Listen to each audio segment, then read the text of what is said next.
ପ୍ରିୟ ଆତ୍ମନ୍, ପ୍ରେମ କ'ଣ? ବଞ୍ଚିବା ଏବଂ ଜାଣିବା ତ ସହଜ, କିନ୍ତୁ କହିବା ବହୁତ କଷ୍ଟକର। ଯେପରି କେହି ମାଛକୁ ପଚାରେ ଯେ ସାଗର କ'ଣ, ତ ମାଛ କହିପାରେ ଏଇଟା ହେଉଛି ସାଗର, ଏହା ଚାରିଆଡ଼େ ଅଛି, ଏଇଟା ହିଁ ସେହି। କିନ୍ତୁ ଯଦି କେହି ପଚାରେ ଯେ କୁହ କ'ଣ ଦେଖାଅ ନାହିଁ, ତେବେ ମାଛ ପାଇଁ ଏହା ବହୁତ କଷ୍ଟକର ହୋଇଯିବ। ମଣିଷର ଜୀବନରେ ମଧ୍ୟ ଯାହା ଶ୍ରେଷ୍ଠ, ସୁନ୍ଦର ଓ ସତ୍ୟ, ତାହା ବଞ୍ଚା ଯାଇପାରେ, ଜଣାଯାଇପାରେ, ହୋଇପାରେ, କିନ୍ତୁ କହିବା ବହୁତ ମୁସ୍କିଲ। ଏବଂ ଦୁର୍ଘଟଣା ଓ ଦୁର୍ଭାଗ୍ୟ ଏହା ଯେ ଯେଉଁଥିରେ ବଞ୍ଚିବା ଉଚିତ, ଯେଉଁଥିରେ ହେବା ଉଚିତ, ତାହା ବିଷୟରେ ମଣିଷ ଜାତି 5-6 ହଜାର ବର୍ଷ ଧରି କେବଳ କଥାବାର୍ତ୍ତା କରୁଛି। ପ୍ରେମର କଥା ଚାଲିଛି, ପ୍ରେମର ଗୀତ ଗାଇ ଦିଆଯାଉଛି, ପ୍ରେମର ଭଜନ ଗାଇ ଦିଆଯାଉଛି ଏବଂ ପ୍ରେମର ମଣିଷର ଜୀବନରେ କୌଣସି ସ୍ଥାନ ନାହିଁ। ଯଦି ମଣିଷ ଭିତରେ ଖୋଜିବାକୁ ଯିବେ ତ ପ୍ରେମଠାରୁ ଅଧିକ ଅସତ୍ୟ ଶବ୍ଦ ଅନ୍ୟଠି ମିଳିବ ନାହିଁ। ଏବଂ ଯେଉଁ ଲୋକମାନେ ପ୍ରେମକୁ ଅସତ୍ୟ ବୋଲି ପ୍ରମାଣିତ କରିଛନ୍ତି ଏବଂ ଯେଉଁମାନେ ପ୍ରେମର ସମସ୍ତ ଧାରାକୁ ଅବରୋଧ କରିଛନ୍ତି, ଏବଂ ବଡ଼ ଦୁର୍ଭାଗ୍ୟ ଏହା ଯେ ଲୋକମାନେ ଭାବନ୍ତି ସେମାନେ ହିଁ ପ୍ରେମର ଜନ୍ମଦାତା ମଧ୍ୟ। ଧର୍ମ ପ୍ରେମର କଥା କରେ, କିନ୍ତୁ ଆଜି ପର୍ଯ୍ୟନ୍ତ ଯେଉଁ ପ୍ରକାରର ଧର୍ମ ମଣିଷ ଜାତି ଉପରେ ଦୁର୍ଭାଗ୍ୟ ପରି ଛାଇ ହୋଇ ରହିଛି, ସେହି ଧର୍ମ ହିଁ ମଣିଷର ଜୀବନରୁ ପ୍ରେମର ସମସ୍ତ ଦ୍ୱାର ବନ୍ଦ କରିଦେଇଛି। ଏବଂ ଏହି ସମ୍ବନ୍ଧରେ ପୂର୍ବ ଓ ପଶ୍ଚିମରେ କୌଣସି ଫରକ ନାହିଁ, ନା ହିନ୍ଦୁସ୍ତାନରେ କି ନା ଆମେରିକାରେ କୌଣସି ଫରକ ନାହିଁ। ମଣିଷର ଜୀବନରେ ପ୍ରେମର ଧାରା ପ୍ରକଟ ହିଁ ହୋଇପାରି ନାହିଁ। ଏବଂ ହୋଇପାରି ନାହିଁ ତ ଆମେ ଦୋଷ ଦେଉ ଯେ ମଣିଷ ହିଁ ଖରାପ, ସେଥିପାଇଁ ପ୍ରକଟ ହୋଇପାରି ନାହିଁ। ଆମେ ଦୋଷ ଦେଉ ଯେ ଏହି ମନ ହିଁ ବିଷ, ସେଥିପାଇଁ ପ୍ରକଟ ହୋଇପାରି ନାହିଁ। ମନ ବିଷ ନୁହେଁ। ଏବଂ ଯେଉଁ ଲୋକମାନେ ମନକୁ ବିଷ କହୁଥିଲେ, ସେମାନେ ହିଁ ପ୍ରେମକୁ ବିଷାକ୍ତ କରିଦେଇଛନ୍ତି, ପ୍ରେମକୁ ପ୍ରକଟ ହେବାକୁ ଦେଇନାହାନ୍ତି। ମନ କିପରି ବିଷ ହୋଇପାରିବ? ଏହି ଜଗତରେ କିଛି ବି ବିଷ ନୁହେଁ। ପରମାତ୍ମାଙ୍କ ଏହି ସମସ୍ତ ଉପକ୍ରମରେ କିଛି ବି ବିଷ ନାହିଁ, ସବୁ ଅମୃତ। କିନ୍ତୁ ମଣିଷ ସମସ୍ତ ଅମୃତକୁ ବିଷ କରିଦେଇଛି। ଏବଂ ଏହି ବିଷାକ୍ତ କରିବାରେ ଶିକ୍ଷକ, ସାଧୁସନ୍ଥ ଏବଂ ତଥାକଥିତ ଧାର୍ମିକ ଲୋକମାନଙ୍କର ସବୁଠାରୁ ଅଧିକ ହାତ ଅଛି। ଏହି କଥାକୁ ଟିକିଏ ବୁଝିବା ଜରୁରୀ। କାରଣ ଯଦି ଏହି କଥା ଦେଖା ନଯାଏ, ତେବେ ମଣିଷର ଜୀବନରେ କେବେ ବି ପ୍ରେମ ଭବିଷ୍ୟତରେ ମଧ୍ୟ ହୋଇପାରିବ ନାହିଁ। କାରଣ ଯେଉଁ କାରଣରୁ ପ୍ରେମ ସୃଷ୍ଟି ହୋଇପାରି ନାହିଁ, ସେହି କାରଣଗୁଡ଼ିକୁ ହିଁ ଆମେ ପ୍ରେମ ପ୍ରକଟ କରିବାର ଆଧାର ଏବଂ କାରଣ ବନାଉଛୁ। ପରିସ୍ଥିତି ଏପରି ଯେ ଯଦି ଭୁଲ ସିଦ୍ଧାନ୍ତକୁ ହଜାର ହଜାର ବର୍ଷ ପର୍ଯ୍ୟନ୍ତ ଦୋହରାଯାଏ, ତେବେ ଆମେ ଭୁଲିଯାଉ ଯେ ସିଦ୍ଧାନ୍ତ ଭୁଲ ଏବଂ ଦେଖାଯାଏ ଯେ ମଣିଷ ଭୁଲ, କାରଣ ସେ ସେହି ସିଦ୍ଧାନ୍ତଗୁଡ଼ିକୁ ପୂରଣ କରିପାରୁନାହିଁ। ମୁଁ ଶୁଣିଛି, ଜଣେ ସମ୍ରାଟଙ୍କ ମହଲ ତଳ ଦେଇ ଜଣେ ପଙ୍ଖା ବିକାଳି ଯାଉଥିଲା ଏବଂ ଜୋରରେ ପାଟି କରୁଥିଲା ଯେ ମୁଁ ଅନନ୍ୟ ଏବଂ ଅଦ୍ଭୁତ ପଙ୍ଖା ନିର୍ମାଣ କରିଛି। ଏପରି ପଙ୍ଖା କେବେ ବି ତିଆରି କରାଯାଇ ନାହିଁ। ଏହି ପଙ୍ଖା କେବେ ଦେଖା ମଧ୍ୟ ଯାଇନାହିଁ। ସମ୍ରାଟ ଝରକାରୁ ଝୁଙ୍କି ଦେଖିଲେ ଯେ କିଏ ସେ ଯିଏ ଅନନ୍ୟ ପଙ୍ଖା ଆଣିଛି। ସମ୍ରାଟଙ୍କ ପାଖରେ ସବୁ ପ୍ରକାରର ପଙ୍ଖା ଥିଲା, ଦୁନିଆର କଣେ କଣେ ଯାହା ମିଳିପାରେ। ଏବଂ ତଳକୁ ଦେଖିଲେ ଗଳିରେ ଠିଆ ହୋଇଥିବା ଜଣେ ଲୋକ ସାଧାରଣ 2 ପଇସାର ପଙ୍ଖା ଧରି ଚିତ୍କାର କରୁଛି ଯେ ଅନନ୍ୟ, ଅଦ୍ୱିତୀୟ। ସେହି ଲୋକକୁ ଉପରକୁ ଡକାଗଲା ଏବଂ ପଚରାଗଲା ଯେ ଏହି ପଙ୍ଖାରେ କ'ଣ ବିଶେଷତା ଅଛି, ଏହି ପଙ୍ଖାର ମୂଲ୍ୟ କେତେ। ସେହି ପଙ୍ଖା ବିକାଳି କହିଲା ଯେ ମହାରାଜ, ମୂଲ୍ୟ ଅଧିକ ନୁହେଁ। ପଙ୍ଖାକୁ ଦେଖିଲେ ମୂଲ୍ୟ ବହୁତ କମ୍, କେବଳ 100 ଟଙ୍କାର ପଙ୍ଖା। ସମ୍ରାଟ କହିଲେ 100 ଟଙ୍କା? ଏହି 2 ପଇସାର ପଙ୍ଖା, ଯାହା ବଜାରରେ ସବୁଠି ମିଳେ ଏବଂ 100 ଟଙ୍କା ମୂଲ୍ୟ, ଏହାର ବିଶେଷତା କ'ଣ? ସେହି ଲୋକଟି କହିଲା, ବିଶେଷତା, ଏହି ପଙ୍ଖା 100 ବର୍ଷ ଚାଲେ। 100 ବର୍ଷ ପାଇଁ ଗ୍ୟାରେଣ୍ଟି ଅଛି। 100 ବର୍ଷରୁ କମ୍ ସମୟରେ ଖରାପ ହୁଏ ନାହିଁ। ସମ୍ରାଟ କହିଲେ, ଏହାକୁ ଦେଖିଲେ ତ ଏପରି ଲାଗୁଛି ଯେ ଏହା ସପ୍ତାହେ ମଧ୍ୟ ଚାଲିଲେ ମୁସ୍କିଲ। ଠକିବାକୁ ଚେଷ୍ଟା କରୁଛ? ସରାସର ବେଇମାନୀ, ଆଉ ତାହା ମଧ୍ୟ ସମ୍ରାଟଙ୍କ ସାମ୍ନାରେ। ସେହି ଲୋକଟି କହିଲା, ଆପଣ ମୋତେ ଭଲ ଭାବରେ ଜାଣନ୍ତି, ଏହି ଗଳିରେ ମୁଁ ପ୍ରତିଦିନ ପଙ୍ଖା ବିକେ। ଏହାର ମୂଲ୍ୟ 100 ଟଙ୍କା ଏବଂ ଯଦି 100 ବର୍ଷ ନ ଚାଲେ ତେବେ ମୁଁ ଦାୟୀ। ମୁଁ ତ ପ୍ରତିଦିନ ତଳେ ଉପସ୍ଥିତ ଥାଏ। ଏବଂ ପୁଣି ଆପଣ ସମ୍ରାଟ ଅଟନ୍ତି, ଆପଣଙ୍କୁ ଠକି କୁଆଡ଼େ ଯିବି? ସେହି ପଙ୍ଖାଟି କିଣାଗଲା। ସମ୍ରାଟଙ୍କୁ ବିଶ୍ୱାସ ନଥିଲା, କିନ୍ତୁ ଆଶ୍ଚର୍ଯ୍ୟ ମଧ୍ୟ ଥିଲା ଯେ ଏହି ଲୋକଟି ସରାସର ମିଛ କହୁଛି, କେଉଁ ବଳରେ କହୁଛି। ପଙ୍ଖାଟି 100 ଟଙ୍କାରେ କିଣାଗଲା ଏବଂ ତାଙ୍କୁ କୁହାଗଲା ଯେ 7ମ ଦିନରେ ତୁମେ ଉପସ୍ଥିତ ହେବ। 2-4 ଦିନରେ ହିଁ ପଙ୍ଖାର ଡାଣ୍ଡି ବାହାରିଗଲା। 7ମ ଦିନରେ ତ ତାହା ସମ୍ପୂର୍ଣ୍ଣ ମୃତ ହୋଇଗଲା। କିନ୍ତୁ ସମ୍ରାଟ ଭାବିଲେ ଯେ ବୋଧହୁଏ ପଙ୍ଖା ବିକାଳି ଆସିବ ନାହିଁ। କିନ୍ତୁ ଠିକ୍ ସମୟରେ 7ମ ଦିନରେ ସେହି ପଙ୍ଖା ବିକାଳି ହାଜର ହେଲା ଏବଂ ସେ କହିଲା, କୁହନ୍ତୁ ମହାରାଜ। ସେ କହିଲେ, କହିବାର ନାହିଁ ଏହି ପଙ୍ଖା ପଡ଼ିଛି ଭାଙ୍ଗି ଯାଇ। ଏହା 7 ଦିନରେ ହିଁ ଏହି ଗତି ହୋଇଗଲା। ତୁମେ କହୁଛ 100 ବର୍ଷ ଚାଲିବ। ପାଗଳ କିମ୍ବା ଠକ୍? କ'ଣ ତୁମେ? ସେହି ଲୋକଟି କହିଲା ଯେ ଜଣାପଡ଼ୁଛି ଆପଣଙ୍କୁ ପଙ୍ଖା ହାତରେ ହଲାଇବା ଆସେ ନାହିଁ। ପଙ୍ଖା ତ 100 ବର୍ଷ ଚାଲିବ ହିଁ। ପଙ୍ଖା ତ ଗ୍ୟାରେଣ୍ଟିଡ୍। ଆପଣ ପଙ୍ଖା କିପରି ହଲାଇ କରୁଥିଲେ? ସମ୍ରାଟ କହିଲେ, ଆହୁରି ଶୁଣ, ଏବେ ମୋତେ ଏହା ମଧ୍ୟ ଶିଖିବାକୁ ପଡ଼ିବ ଯେ ପଙ୍ଖା କିପରି କରାଯାଏ। ସେହି ଲୋକଟି କହିଲା, ଦୟାକରି କୁହନ୍ତୁ ଯେ ଏହି ପଙ୍ଖାର ଗତି 7 ଦିନରେ ଏପରି କିପରି କରିଦେଲେ ଆପଣ? କେଉଁ ପ୍ରକାରେ ପଙ୍ଖା କଲେ? ସମ୍ରାଟ ପଙ୍ଖା ଉଠାଇ ଉଠାଇ ଦେଖାଇଲେ ଯେ ଏହିପରି ଭାବରେ ମୁଁ ପଙ୍ଖା କଲି। ସେହି ଲୋକଟି କହିଲା, ଭୁଲ ବୁଝିଗଲି, ଏହିପରି ପଙ୍ଖା କରାଯାଏ ନାହିଁ। ସମ୍ରାଟ କହିଲେ, ପଙ୍ଖା ହଲାଇବାର ଆଉ କ'ଣ ରାସ୍ତା ଅଛି? ସେହି ଲୋକଟି କହିଲା, ପଙ୍ଖାକୁ ସାମ୍ନାରେ ଧରନ୍ତୁ ଏବଂ ମୁଣ୍ଡକୁ ହଲାନ୍ତୁ। ପଙ୍ଖା 100 ବର୍ଷ ଚାଲିବ। ଆପଣ ଶେଷ ହୋଇଯିବେ କିନ୍ତୁ ପଙ୍ଖା ବଞ୍ଚିବ। ପଙ୍ଖା ଭୁଲ ନୁହେଁ, ଆପଣଙ୍କ ହଲାଇବାର ଢଙ୍ଗ ଭୁଲ। ଏହି ମଣିଷ ଜନ୍ମ ହୋଇଛି 5-6 ହଜାର ବା 10 ହଜାର ବର୍ଷର ସଂସ୍କୃତିର ଏହି ମଣିଷ ଫଳ। କିନ୍ତୁ ସଂସ୍କୃତି ଭୁଲ ନୁହେଁ, ଏହି ମଣିଷ ଭୁଲ। ମଣିଷ ପ୍ରତିଦିନ ମରୁଛି ଏବଂ ସଂସ୍କୃତିର ଦୁହାଇ ଚାଲିଥାଏ ଯେ ମହାନ ସଂସ୍କୃତି, ମହାନ ଧର୍ମ, ମହାନ ସବୁ କିଛି।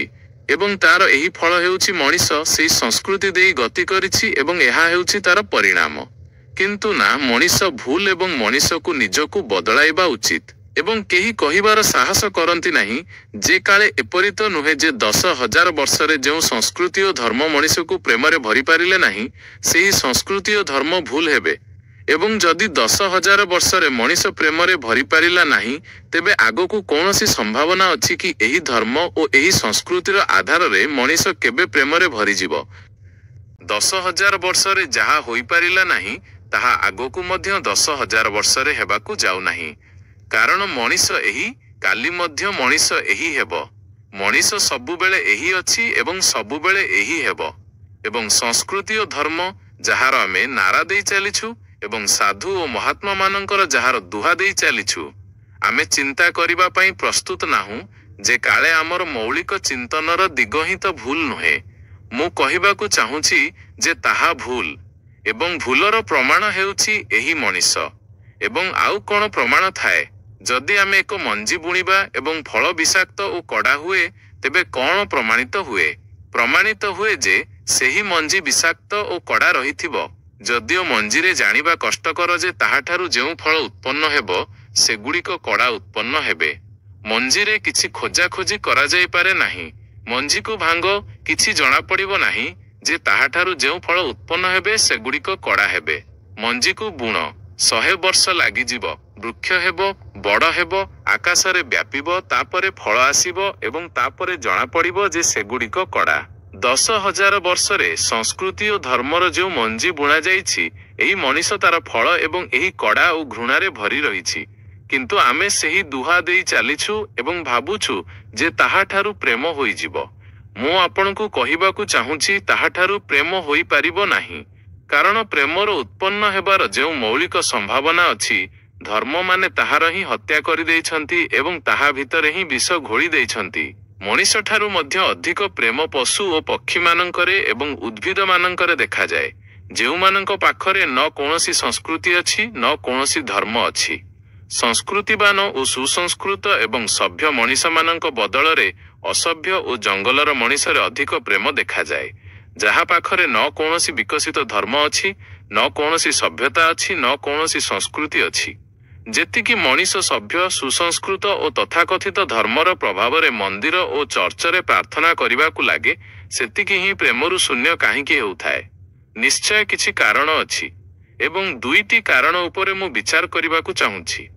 ଯଦି ସେଗୁଡ଼ିକ ଧ୍ୟାନରେ ଆସିଯାଏ, ତେବେ ପ୍ରେମର ଅବରୋଧ ହୋଇଥିବା ଉତ୍ସ ଭାଙ୍ଗିପାରେ ଏବଂ ପ୍ରେମର ଗଙ୍ଗା ବହିପାରେ। ତାହା ପ୍ରତ୍ୟେକ ମଣିଷର ଭିତରେ ଅଛି, ତାହାକୁ କେଉଁଠାରୁ ଆଣିବାର ନାହିଁ। ପ୍ରେମ କୌଣସି ଏପରି କଥା ନୁହେଁ ଯେ ତାହାକୁ କେଉଁଠାରେ ଖୋଜିବାକୁ ଯିବାର ଅଛି। ତାହା ଅଛି। ତାହା ପ୍ରାଣର ଶୋଷ ପ୍ରତ୍ୟେକଙ୍କ ଭିତରେ, ତାହା ପ୍ରାଣର ସୁଗନ୍ଧ ପ୍ରତ୍ୟେକଙ୍କ ଭିତରେ। କିନ୍ତୁ ଚାରିଆଡ଼େ ପାଚେରୀ ଅଛି ତାହାର ଏବଂ ତାହା ପ୍ରକଟ ହୋଇପାରୁନାହିଁ। ସବୁଆଡ଼େ ପଥରର କାନ୍ଥ ଅଛି ଏବଂ ସେହି ଝରଣାଗୁଡ଼ିକ ଫୁଟି ପାରୁନାହାନ୍ତି।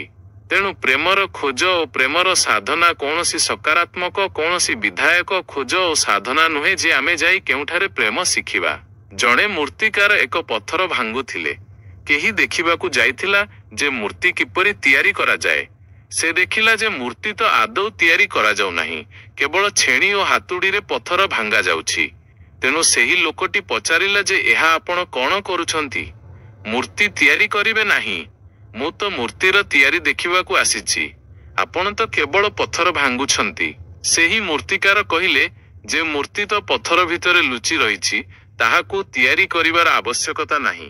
କେବଳ ତାହା ଉପରେ ଯେଉଁ ଅନାବଶ୍ୟକ ପଥର ଯୋଡ଼ା ହୋଇଛି ତାହାକୁ ଅଲଗା କରିଦେବାର ଆବଶ୍ୟକତା ଅଛି ଏବଂ ମୂର୍ତ୍ତି ପ୍ରକଟ ହୋଇଯିବ। ମୂର୍ତ୍ତି ତିଆରି କରାଯାଏ ନାହିଁ, ମୂର୍ତ୍ତି କେବଳ ଆବିଷ୍କୃତ ହୁଏ, ଡିସ୍କଭର ହୁଏ, ଅନାବୃତ ହୁଏ, ଖୋଲାଯାଏ। ମଣିଷର ଭିତରେ ପ୍ରେମ ଲୁଚି ରହିଛି, କେବଳ ଖୋଲିବାର କଥା।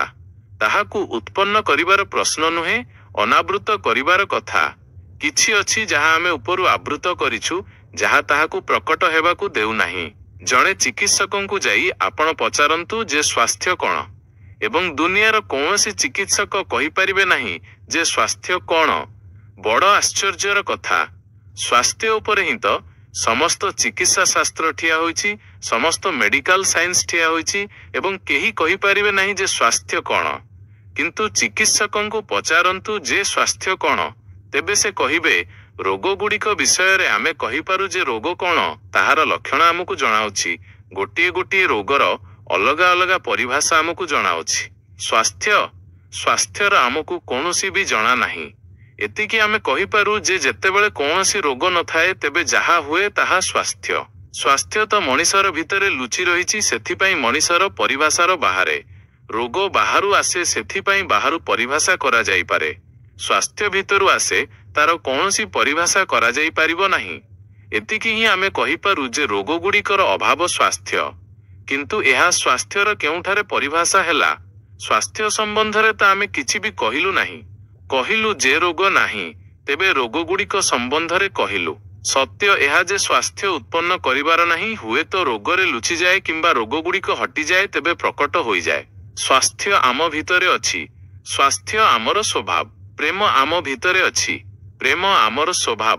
ସେଥିପାଇଁ ଏହି କଥା ଭୁଲ ଯେ ମଣିଷକୁ ବୁଝାଇ ଦିଆଯାଉ ଯେ ତୁମେ ପ୍ରେମ ଉତ୍ପନ୍ନ କର। ଚିନ୍ତା କରିବାର ଏହା ଯେ ପ୍ରେମ ଉତ୍ପନ୍ନ କାହିଁକି ହୋଇପାରୁ ନାହିଁ? ବାଧା କ'ଣ? ଅସୁବିଧା କ'ଣ? କେଉଁଠାରେ ଅଟକାଇ ଦିଆଯାଇଛି? ଯଦି କୌଣସି ବି ଅଟକ ନଥାଏ ତେବେ ପ୍ରେମ ପ୍ରକଟ ହେବ ହିଁ। ତାହାକୁ ଶିଖାଇବା ଓ ବୁଝାଇବାର କୌଣସି ବି ଆବଶ୍ୟକତା ନାହିଁ। ଯଦି ମଣିଷ ଉପରେ ଭୁଲ ସଂସ୍କୃତି ଓ ଭୁଲ ସଂସ୍କାରର ଧାରା ଓ ବାଧା ନଥାଏ, ତେବେ ପ୍ରତ୍ୟେକ ମଣିଷ ପ୍ରେମକୁ ଉପଲବ୍ଧ ହେବ ହିଁ। ଏହା ଅନିବାର୍ଯ୍ୟତା। ପ୍ରେମରୁ କେହି ବଞ୍ଚିପାରିବ ନାହିଁ। ପ୍ରେମ ସ୍ୱଭାବ। ଗଙ୍ଗା ହିମାଳୟରୁ ବହୁଛି। ବହିବ ଗଙ୍ଗା, ତାର ପ୍ରାଣ ଅଛି, ତାର ପାଖରେ ଜଳ ଅଛି। ସେ ବହିବ ଏବଂ ସାଗରକୁ ଖୋଜି ହିଁ ନେବ। ନ କୌଣସି ପୋଲିସବାଲାକୁ ପଚାରିବ, ନ କୌଣସି ପୁରୋହିତକୁ ପଚାରିବ ଯେ ସାଗର କେଉଁଠାରେ ଅଛି। ଦେଖିଛ କେବେ କୌଣସି ଗଙ୍ଗାକୁ ଛକ ଉପରେ ଠିଆ ହୋଇ ପଚାରୁଥିବାର ଯେ ସାଗର କେଉଁଠାରେ ଅଛି? ତାର ପ୍ରାଣରେ ଲୁଚି ରହିଛି ସାଗରର ଖୋଜ ଏବଂ ଊର୍ଜା ଅଛି। ତେବେ ପାହାଡ଼ ଭାଙ୍ଗିବ, ମଇଦାନ ଭାଙ୍ଗିବ ଏବଂ ପହଞ୍ଚିଯିବ ସାଗର ପର୍ଯ୍ୟନ୍ତ।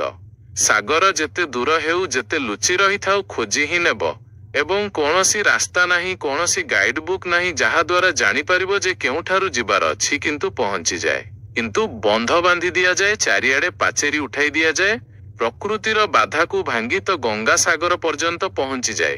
କିନ୍ତୁ ଯଦି ମଣିଷର ଇଞ୍ଜିନିୟରିଂର ବାଧା ଠିଆ କରିଦିଆଯାଏ, ତେବେ ହୋଇପାରେ ଗଙ୍ଗା ସାଗର ପର୍ଯ୍ୟନ୍ତ ନ ପହଞ୍ଚିପାରେ। ଏହି ଭେଦକୁ ବୁଝିବା ଜରୁରୀ।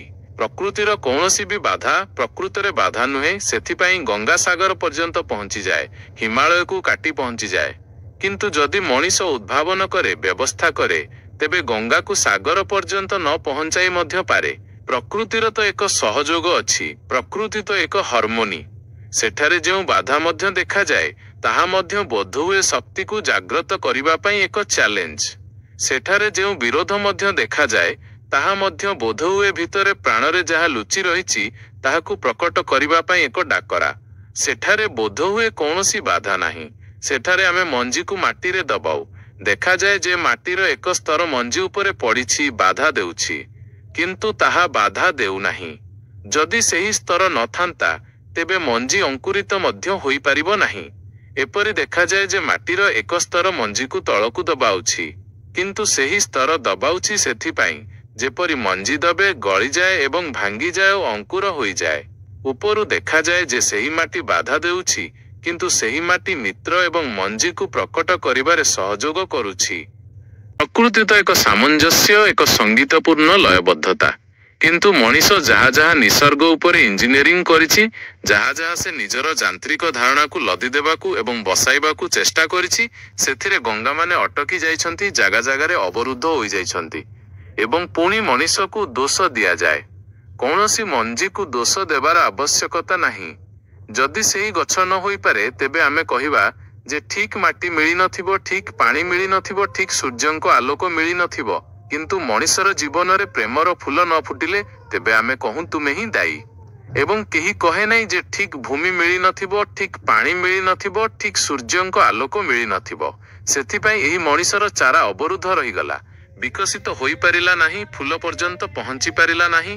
ମୁଁ ଆପଣଙ୍କୁ କହିବାକୁ ଚାହୁଁଛି ଯେ ମୌଳିକ ବାଧାଗୁଡ଼ିକ ମଣିଷ ଠିଆ କରିଛି। ପ୍ରେମର ଗଙ୍ଗା ତ ବହିପାରେ ଏବଂ ପରମାତ୍ମାଙ୍କ ସାଗର ପର୍ଯ୍ୟନ୍ତ ପହଞ୍ଚିପାରେ। ମଣିଷ ତିଆରି ହୋଇଛି ସେଥିପାଇଁ ଯେ ସେ ବହିଯାଉ ଏବଂ ପ୍ରେମ ବହିଯାଉ ଓ ପରମାତ୍ମା ପର୍ଯ୍ୟନ୍ତ ପହଞ୍ଚିଯାଉ। କିନ୍ତୁ ଆମେ କେଉଁ ବାଧାଗୁଡ଼ିକ ଠିଆ କରିଛୁ? ପ୍ରଥମ କଥା, ଆଜି ପର୍ଯ୍ୟନ୍ତ ମଣିଷର ସମସ୍ତ ସଂସ୍କୃତି ସେକ୍ସର, କାମର, ବାସନାର ବିରୋଧ କରିଛି। ଏହି ବିରୋଧ ମଣିଷ ଭିତରେ ପ୍ରେମର ଜନ୍ମର ସମ୍ଭାବନାକୁ ଭାଙ୍ଗିଦେଲା, ନଷ୍ଟ କରିଦେଲା। ଏହି ନିଷେଧ କାରଣ ସତ୍ୟତା ଏହା ଯେ ପ୍ରେମର ସମସ୍ତ ଯାତ୍ରାର ପ୍ରାଥମିକ ବିନ୍ଦୁ ହେଉଛି କାମ, ସେକ୍ସ। ପ୍ରେମର ଯାତ୍ରାର ଜନ୍ମ ଗଙ୍ଗୋତ୍ରୀ, ଯେଉଁଠାରୁ ପ୍ରେମର ଗଙ୍ଗା ଜନ୍ମ ହେବ, ତାହା ସେକ୍ସ, ତାହା କାମ।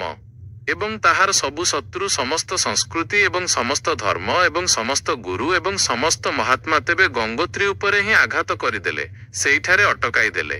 ପାପ ହେଉଛି କାମ, ଅଧର୍ମ ହେଉଛି କାମ, ବିଷ ହେଉଛି କାମ। ଏବଂ ଆମେ ଚିନ୍ତା ବି କଲୁ ନାହିଁ ଯେ କାମର ଶକ୍ତି ହିଁ ସେକ୍ସ ଏନର୍ଜି ଶେଷରେ ପ୍ରେମରେ ପରିବର୍ତ୍ତିତ ହୁଏ ଓ ରୂପାନ୍ତରିତ ହୁଏ। ପ୍ରେମର ଯେଉଁ ବିକାଶ ତାହା କାମର ଶକ୍ତିର ହିଁ ଟ୍ରାନ୍ସଫର୍ମେସନ, ତାହା ତାହାର ହିଁ ରୂପାନ୍ତରଣ। ଯେଉଁଠାରେ ଏକ କୋଇଲା ପଡ଼ିଥିବ ଏବଂ ଆପଣଙ୍କୁ ଧ୍ୟାନକୁ ଆସିବ ନାହିଁ ଯେ କୋଇଲା ହିଁ ରୂପାନ୍ତରିତ ହୋଇ ହୀରା ହୋଇଯାଏ। ହୀରା ଓ କୋଇଲା ମଧ୍ୟରେ ମୌଳିକ ରୂପରେ କୌଣସି ଫରକ ନାହିଁ। ହୀରାରେ ମଧ୍ୟ ସେହି ତତ୍ତ୍ୱ ଅଛି ଯାହା କୋଇଲାରେ ଅଛି। ଏବଂ କୋଇଲା ହଜାର ହଜାର ବର୍ଷର ପ୍ରକ୍ରିୟାରୁ ଗତି କରି ହୀରା ହୋଇଯାଏ। କିନ୍ତୁ କୋଇଲାର କୌଣସି ମୂଲ୍ୟ ନାହିଁ। ତାହାକୁ କେହି ଘରେ ରଖେ ମଧ୍ୟ ତ ଏପରି ଜାଗାରେ ଯେଉଁଠାରେ ଦେଖା ନଯାଉ। ଏବଂ ହୀରାକୁ ଲୋକେ ଛାତିରେ ଝୁଲାଇ ବୁଲନ୍ତି ଯେପରି ତାହା ଦେଖାଯାଉ। ଏବଂ ହୀରା ଓ କୋଇଲା ଗୋଟିଏ ହିଁ। କିନ୍ତୁ କେହି ଦେଖିପାରନ୍ତି ନାହିଁ ଯେ ଏହି ଦୁଇଟି ମଧ୍ୟରେ ଅନ୍ତଃସମ୍ବନ୍ଧ ଅଛି, ଏକ ଯାତ୍ରା ଅଛି। କୋଇଲାର ଶକ୍ତି ହିଁ ହୀରା ହୁଏ। ଏବଂ ଯଦି ଆପଣ କୋଇଲାର ଶତ୍ରୁ ହୋଇଗଲେ, ଯାହାକି ହୋଇଯିବା ସମ୍ପୂର୍ଣ୍ଣ ସହଜ, କାରଣ କୋଇଲାରେ କିଛି ବି ଦେଖାଯାଏ ନାହିଁ, ତେବେ ହୀରାର ଉତ୍ପନ୍ନ ହେବାର ସମ୍ଭାବନା ମଧ୍ୟ ସମାପ୍ତ ହୋଇଗଲା, କାରଣ କୋଇଲା ହିଁ ହୀରା ହୋଇପାରିଥାନ୍ତା। ସେକ୍ସର ଶକ୍ତି ହିଁ କାମର ଶକ୍ତି ହିଁ ପ୍ରେମ ହୁଏ। କିନ୍ତୁ ତାହାର ବିରୋଧରେ ଅଛନ୍ତି, ସମସ୍ତେ ତାହାର ଶତ୍ରୁ ଅଛନ୍ତି। ଭଲ ମଣିଷମାନେ ତାହାର ଶତ୍ରୁ ଅଛନ୍ତି। ଏବଂ ତାହାର ବିରୋଧ ପ୍ରେମର ଅଙ୍କୁର ମଧ୍ୟ ଫୁଟିବାକୁ ଦେଲାଣି। ଏବଂ ମାଟିରୁ ପ୍ରଥମ ପାହାଚରୁ ଭବନକୁ ନଷ୍ଟ କରିଦେଲା।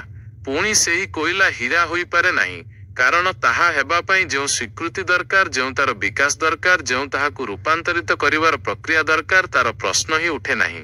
ଯାହାର ଆମେ ଶତ୍ରୁ ହୋଇଗଲୁ, ଯାହାର ଆମେ ବିରୋଧୀ ହୋଇଗଲୁ, ଯାହା ସହିତ ଆମର ଦ୍ୱନ୍ଦ୍ୱର ସ୍ଥିତି ହୋଇଗଲା ଏବଂ ଯାହା ସହିତ ଆମେ ନିରନ୍ତର ଲଢ଼ିବାକୁ ଲାଗିଲୁ, ନିଜର ହିଁ ଶକ୍ତି ସହିତ ମଣିଷକୁ ଲଢ଼ାଇ ଦିଆଯାଇଛି।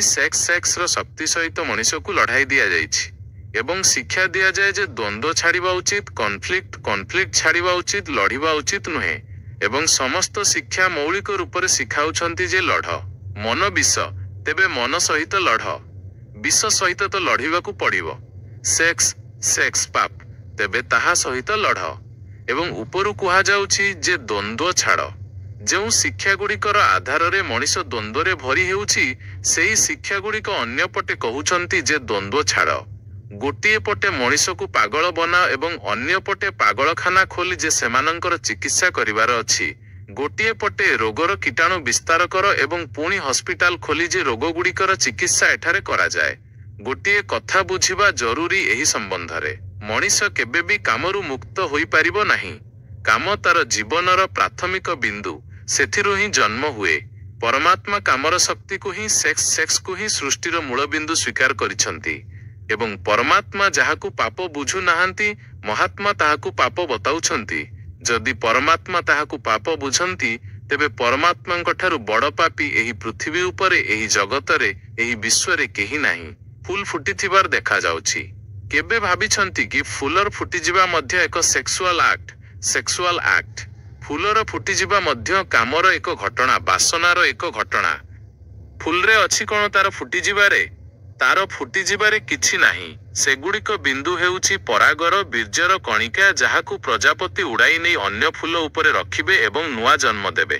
ଏକ ମୟୂର ନାଚୁଛି ଏବଂ କବି ଗୀତ ଗାଉଛନ୍ତି ଏବଂ ସନ୍ଥ ମଧ୍ୟ ଦେଖି ଖୁସି ହେବେ, କିନ୍ତୁ ସେମାନଙ୍କୁ ଧ୍ୟାନକୁ ଆସେ ନାହିଁ ଯେ ନୃତ୍ୟ ଏକ ସେକ୍ସୁଆଲ ଆକ୍ଟ। ମୟୂର ଡାକୁଛି ନିଜର ପ୍ରେୟସୀକୁ ବା ନିଜର ପ୍ରେମୀକୁ। ସେହି ନୃତ୍ୟ କାହାକୁ ଆକର୍ଷିତ କରିବା ପାଇଁ। ପପିହା ଗୀତ ଗାଉଛି। କୋଇଲି କହୁଛି, ଜଣେ ପୁରୁଷ ଯୁବକ ହୋଇଯାଇଛି, ଜଣେ ଯୁବତୀ ସୁନ୍ଦର ହୋଇ ବିକଶିତ ହୋଇଯାଇଛି। ସେସବୁର ସବୁ ସେକ୍ସୁଆଲ ଏନର୍ଜିର ଅଭିବ୍ୟକ୍ତି। ତାହା ସବୁର ସବୁ କାମର ହିଁ ରୂପାନ୍ତରଣ। ଏହା ସବୁର ସବୁ କାମର ହିଁ ଅଭିବ୍ୟକ୍ତି, କାମର ହିଁ ଅଭିବ୍ୟଞ୍ଜନା। ସମସ୍ତ ଜୀବନ, ସମସ୍ତ ଅଭିବ୍ୟକ୍ତି, ସମସ୍ତ ଲଳିତ କାମର ଏବଂ ସେହି କାମର ବିପକ୍ଷରେ ସଂସ୍କୃତି ଓ ଧର୍ମ ମଣିଷର ମନରେ ବିଷ ଭରି ଦେଉଛନ୍ତି। ତାହା ସହିତ ଲଢ଼ାଇ କରିବାକୁ ଚେଷ୍ଟା କରୁଛନ୍ତି। ମୌଳିକ ଶକ୍ତି ସହିତ ମଣିଷକୁ ଉଲଝାଇ ଦିଆଯାଇଛି ଲଢ଼ିବା ପାଇଁ। ସେଥିପାଇଁ ମଣିଷ ଦିନହୀନ ପ୍ରେମରୁ ବଞ୍ଚିତ ଏବଂ ଫମ୍ପା ଏବଂ ନା କିଛି ହୋଇଯାଇଛି। କାମ ସହିତ ଲଢ଼ିବାର ନାହିଁ, କାମ ସହିତ ମୈତ୍ରୀ ସ୍ଥାପିତ କରିବାର ଅଛି ଏବଂ କାମର ଧାରାକୁ ଆହୁରି ଉଚ୍ଚତାକୁ ନେଇଯିବାର ଅଛି। କୌଣସି ଋଷି କୌଣସି ବଧୂକୁ, ନବବର ଓ ବଧୂକୁ ଆଶୀର୍ବାଦ ଦେଉଥିବା ବେଳେ କହିଥିଲେ ଯେ ତୋର 10 ପୁତ୍ର ଜନ୍ମ ହୁଅନ୍ତୁ ଏବଂ ଶେଷରେ ତୋର ପତି ତୋର 11 ପୁତ୍ର ହୋଇଯାଆନ୍ତୁ। ବାସନା ରୂପାନ୍ତରିତ ହେଲେ ତେବେ ପତ୍ନୀମା ହୋଇପାରେ। ବାସନା ରୂପାନ୍ତରିତ ହେଲେ ତେବେ କାମ ପ୍ରେମ ହୋଇପାରେ। କିନ୍ତୁ କାମ ହିଁ ପ୍ରେମ ହୁଏ। କାମର ଶକ୍ତି ହିଁ ପ୍ରେମର ଶକ୍ତିରେ ବିକଶିତ ହୁଏ, ଫଳିତ ହୁଏ। କିନ୍ତୁ ଆମେ ମଣିଷକୁ ଭରି ଦେଇଛୁ କାମର ବିରୋଧରେ। ଏହାର ପରିଣାମ ଏହା ହେଲା ଯେ ପ୍ରେମ ତ ଉତ୍ପନ୍ନ ହୋଇପାରିଲା ନାହିଁ, କାରଣ ତାହା ତ ଆଗର ବିକାଶ ଥିଲା। କାମର ସ୍ୱୀକୃତିରୁ ଆସେ, ପ୍ରେମ ତ ବିକଶିତ ହେଲା ନାହିଁ ଏବଂ କାମର ବିରୋଧରେ ଠିଆ ହେବା କାରଣରୁ ମଣିଷର ଚିତ୍ତ ଅଧିକରୁ ଅଧିକ କାମୁକ ଓ ସେକ୍ସୁଆଲ ହେଉଥାଏ। ଆମର ସମସ୍ତ ଗୀତ, ଆମର ସମସ୍ତ କବିତା, ଆମର ଚିତ୍ର, ଆମର ପେଣ୍ଟିଂ, ଆମର ମନ୍ଦିର, ଆମର ମୂର୍ତ୍ତି ସବୁ ଘୁରି ବୁଲି ସେକ୍ସର ଆଖପାଖରେ କେନ୍ଦ୍ରିତ ହୋଇଗଲେ। ଆମର ମନ ହିଁ ସେକ୍ସର ଆଖପାଖରେ କେନ୍ଦ୍ରିତ ହୋଇଗଲା। ଏହି ଜଗତରେ କୌଣସି ବି ପଶୁ ମଣିଷ ପରି ସେକ୍ସୁଆଲ ନୁହେଁ। ମଣିଷ 24 ଘଣ୍ଟା ସେକ୍ସୁଆଲ ହୋଇଗଲା। ଉଠୁଥିବା, ବସୁଥିବା, ଶୋଉଥିବା, ଜାଗୁଥିବା, ସେକ୍ସ ହିଁ ସବୁ କିଛି ହୋଇଗଲା। ତାର ପ୍ରାଣରେ ଏକ ଘା ହୋଇଗଲା ବିରୋଧ କାରଣରୁ, ଶତ୍ରୁତା କାରଣରୁ। ଯାହା ଜୀବନର ମୂଳ ଥିଲା ତାହାଠାରୁ ମୁକ୍ତ ତ ହୋଇପାରିବ ନାହିଁ, କିନ୍ତୁ ତାହା ସହିତ ଲଢ଼ିବାର ଚେଷ୍ଟାରେ ସମସ୍ତ ଜୀବନ ରୁଗ୍ଣ ନିଶ୍ଚୟ ହୋଇପାରିଥାନ୍ତା। ତାହା ରୁଗ୍ଣ ହୋଇଯାଇଛି। ଏବଂ ଏହି ମନୁଷ୍ୟ ଜାତି ଯେତିକି ଅଧିକ କାମୁକ ଦେଖାଯାଉଛି, ତା ପଛରେ ତଥାକଥିତ ଧର୍ମ ଓ ସଂସ୍କୃତିର ମୌଳିକ ହାତ ଅଛି। ଏହା ପଛରେ ଖରାପ ଲୋକଙ୍କର ନୁହେଁ, ସଜ୍ଜନ ଓ ସାଧୁସନ୍ଥଙ୍କର ହାତ ଅଛି। ଏବଂ ଯେପର୍ଯ୍ୟନ୍ତ ମନୁଷ୍ୟ ଜାତି ସଜ୍ଜନ ଓ ସାଧୁସନ୍ଥଙ୍କର ଏହି ଅନାଚାରରୁ ମୁକ୍ତ ନ ହୁଏ, ସେ ପର୍ଯ୍ୟନ୍ତ ପ୍ରେମର ବିକାଶର କୌଣସି ସମ୍ଭାବନା ନାହିଁ। ମୋର ଗୋଟିଏ ଘଟଣା ମନେ ପଡ଼ୁଛି। ଜଣେ ଫକୀର ନିଜ ଘରୁ ବାହାରିଥିଲେ। କୌଣସି ବନ୍ଧୁଙ୍କୁ ଭେଟିବାକୁ ଯାଉଥିଲେ। ବାହାରିଛନ୍ତି ଯେ ଘୋଡ଼ା ଉପରେ ଚଢ଼ିଥିବା ତାଙ୍କର ଜଣେ ପିଲାଦିନର ସାଙ୍ଗ ଘର ପାଖକୁ ଆସି ସାମ୍ନାରେ ଠିଆ ହୋଇଗଲା। ସେ କହିଲେ, ବନ୍ଧୁ, ତୁମେ ଘରେ ରୁହ। ବର୍ଷ ବର୍ଷ ଧରି ଅପେକ୍ଷା କରିଥିଲି ଯେ ତୁମେ ଆସିବ ତ ବସିବା ଓ କଥା ହେବା, ଏବଂ ଦୁର୍ଭାଗ୍ୟ ଯେ ମୋତେ କୌଣସି ବନ୍ଧୁଙ୍କୁ ଭେଟିବାକୁ ଯିବାର ଅଛି। ମୁଁ ପ୍ରତିଜ୍ଞା ଦେଇସାରିଛି ତ ମୁଁ ସେଠାକୁ ଯିବି। ଘଣ୍ଟାକ ଭିତରେ ଶୀଘ୍ର ଫେରି ଆସିବି। ସେ ପର୍ଯ୍ୟନ୍ତ ତୁମେ ବିଶ୍ରାମ କର। ତାଙ୍କ ବନ୍ଧୁ କହିଲେ, ମୋର ତ ଚେନ୍ ନାହିଁ। ଭଲ ହେବ ଯେ ମୁଁ ତୁମ ସହିତ ହିଁ ଚାଲିବି। କିନ୍ତୁ ସେ କହିଲେ, ରାସ୍ତାର ଧୂଳିରେ ମୋର କପଡ଼ା ସବୁ ମଇଳା ହୋଇଯାଇଛି। ଯଦି ତୁମ ପାଖରେ କିଛି ଭଲ କପଡ଼ା ଅଛି ତ ମୋତେ ଦିଅ, ତେବେ ମୁଁ ପିନ୍ଧିଦେବି ଓ ସାଥୀ ହୋଇଯିବି। ନିଶ୍ଚିତ ଥିଲା ସେହି ଫକୀର ପାଖରେ। କୌଣସି ସମ୍ରାଟ ତାଙ୍କୁ ଏକ ମୂଲ୍ୟବାନ କୋଟ୍, ଏକ ପଗଡ଼ି ଓ ଧୋତି ଭେଟି ଦେଇଥିଲେ। ସେ ତାହାକୁ ସମ୍ଭାଳି ରଖିଥିଲେ, କେବେ ଦରକାର ପଡ଼ିବ ତ ପିନ୍ଧିବେ। ସେହି ଦରକାର ଆସିନଥିଲା। ଖୁସିରେ ବାହାର କରି ଆଣିଲେ। ବନ୍ଧୁ ଯେତେବେଳେ ପିନ୍ଧିଦେଲେ, ସେତେବେଳେ ତାଙ୍କୁ ଟିକିଏ ଈର୍ଷା ଜାତ ହେଲା। ବନ୍ଧୁ ପିନ୍ଧି ତ ବନ୍ଧୁ ସମ୍ରାଟ ଭଳି ଜଣା ପଡ଼ିଲେ। ମୂଲ୍ୟବାନ କୋଟ୍ ଥିଲା, ପଗଡ଼ି ଥିଲା, ଧୋତି ଥିଲା, ଚମତ୍କାର ଜୋତା ଥିଲା ଏବଂ ତାଙ୍କ ସାମ୍ନାରେ ସେହି ଫକୀର ସମ୍ପୂର୍ଣ୍ଣ ରୂପେ ଚାକର ବାକର ଦିନହୀନ ଦେଖାଯିବାକୁ ଲାଗିଲେ। ସେ ଭାବିଲେ ଯେ ଏହା ତ ବଡ଼ ମୁସ୍କିଲ ହେଲା, ଏହା ତ ବଡ଼ ଭୁଲ ହେଲା। ଯାହାଙ୍କ ଘରକୁ ମୁଁ ନେଇଯିବି ଧ୍ୟାନ ଇଙ୍କ ଉପରେ ଯିବ, ମୋ ଉପରେ କାହାର ବି ଧ୍ୟାନ ଯିବ ନାହିଁ। ନିଜର ହିଁ କପଡ଼ା ଓ ଆଜି ନିଜର ହିଁ କପଡ଼ା କାରଣରୁ ମୁଁ ଦିନହୀନ ହୋଇଯିବି। କିନ୍ତୁ ବାରମ୍ବାର ମନକୁ ବୁଝାଇଲେ ଯେ ମୁଁ ଫକୀର, ଆତ୍ମା ପରମାତ୍ମା କଥା କହୁଥିବା ଲୋକ। କ'ଣ ଅଛି କୋଟରେ, ପଗଡ଼ିରେ, ଛାଡ଼ ପିନ୍ଧି ରହିଥାଉ, କେତେ ଫରକ ପଡ଼େ। କିନ୍ତୁ ଯେତେ ବୁଝାଇବାକୁ ଚେଷ୍ଟା କଲେ ଯେ କୋଟ ପଗଡ଼ିରେ କ'ଣ ଅଛି, କୋଟ ପଗଡ଼ି ହିଁ ତାଙ୍କ ମନରେ ଘୂରିବାକୁ ଲାଗିଲା। ବନ୍ଧୁ ଅନ୍ୟ କଥା କହିବାକୁ ଲାଗିଲେ, କିନ୍ତୁ ସେ ଭିତରେ ତ, ଉପରେ ତ କିଛି ଆଉ ଅନ୍ୟ କଥା କହୁଛନ୍ତି, କିନ୍ତୁ ସେଠାରେ ତାଙ୍କ ମନ ନାହିଁ। ଭିତରେ ତାଙ୍କର କେବଳ କୋଟ ଏବଂ ପଗଡ଼ି। ରାସ୍ତାରେ ଯେଉଁ ଲୋକ ବି ଦେଖୁଛି ତାଙ୍କୁ କେହି ବି ଦେଖୁନାହିଁ, ବନ୍ଧୁଙ୍କ ଆଡ଼କୁ ସମସ୍ତଙ୍କ ଆଖି ଯାଉଛି।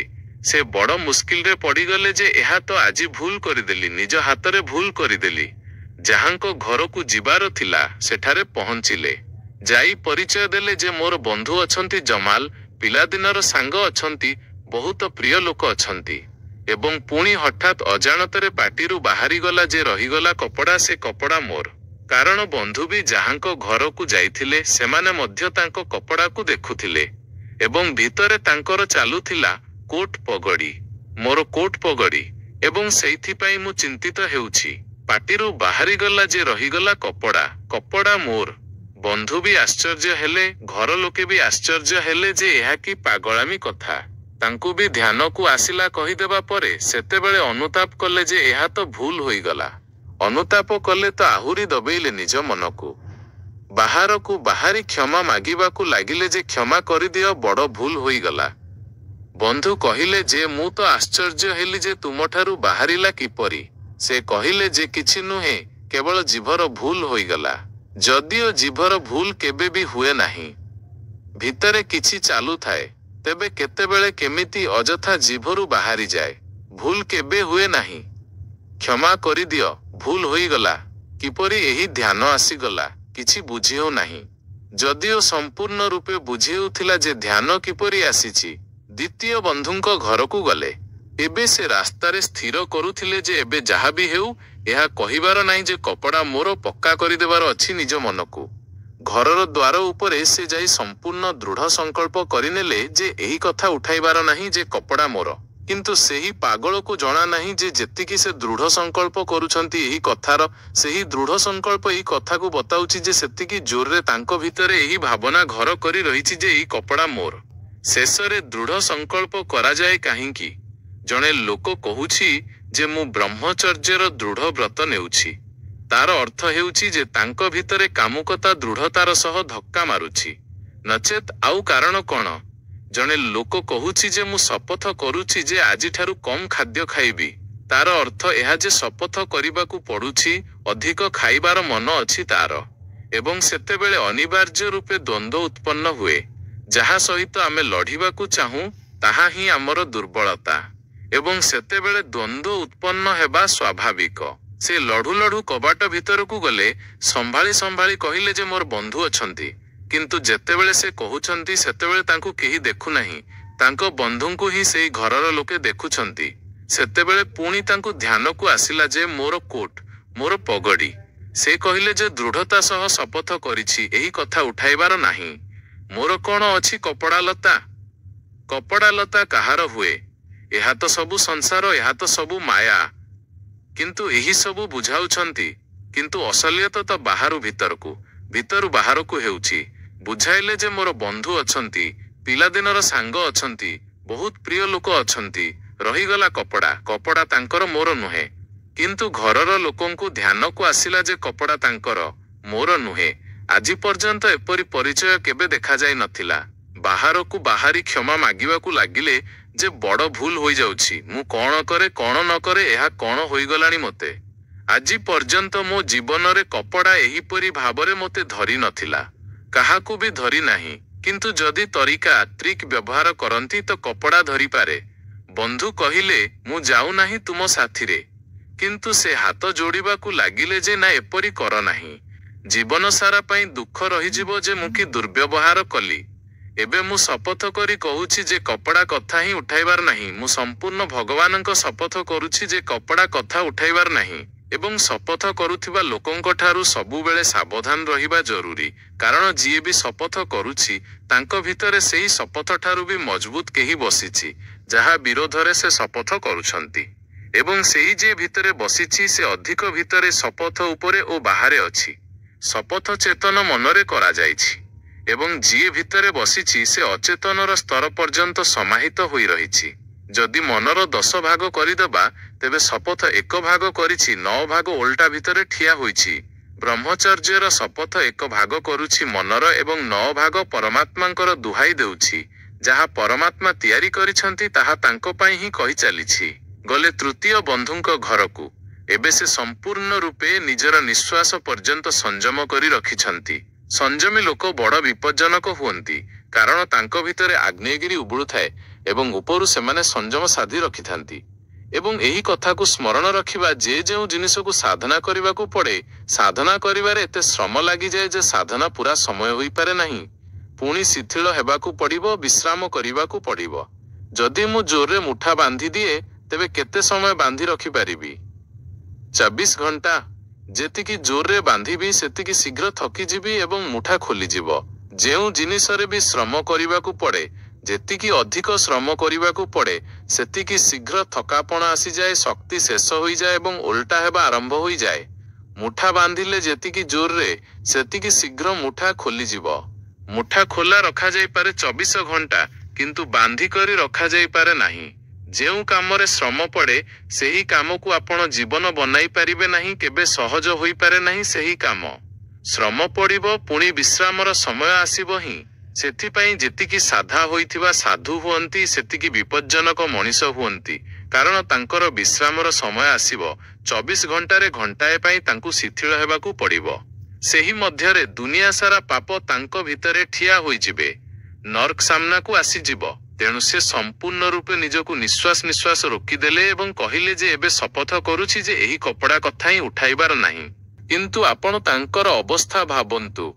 ଯଦି ଆପଣ ଟିକିଏ ବି ଧାର୍ମିକ ଲୋକ ହୋଇଥିବେ ତେବେ ଆପଣ ନିଜ ଅନୁଭବରୁ ମଧ୍ୟ ଜାଣିପାରିବେ ଯେ ତାଙ୍କର କି ଅବସ୍ଥା ହୋଇଥିବ।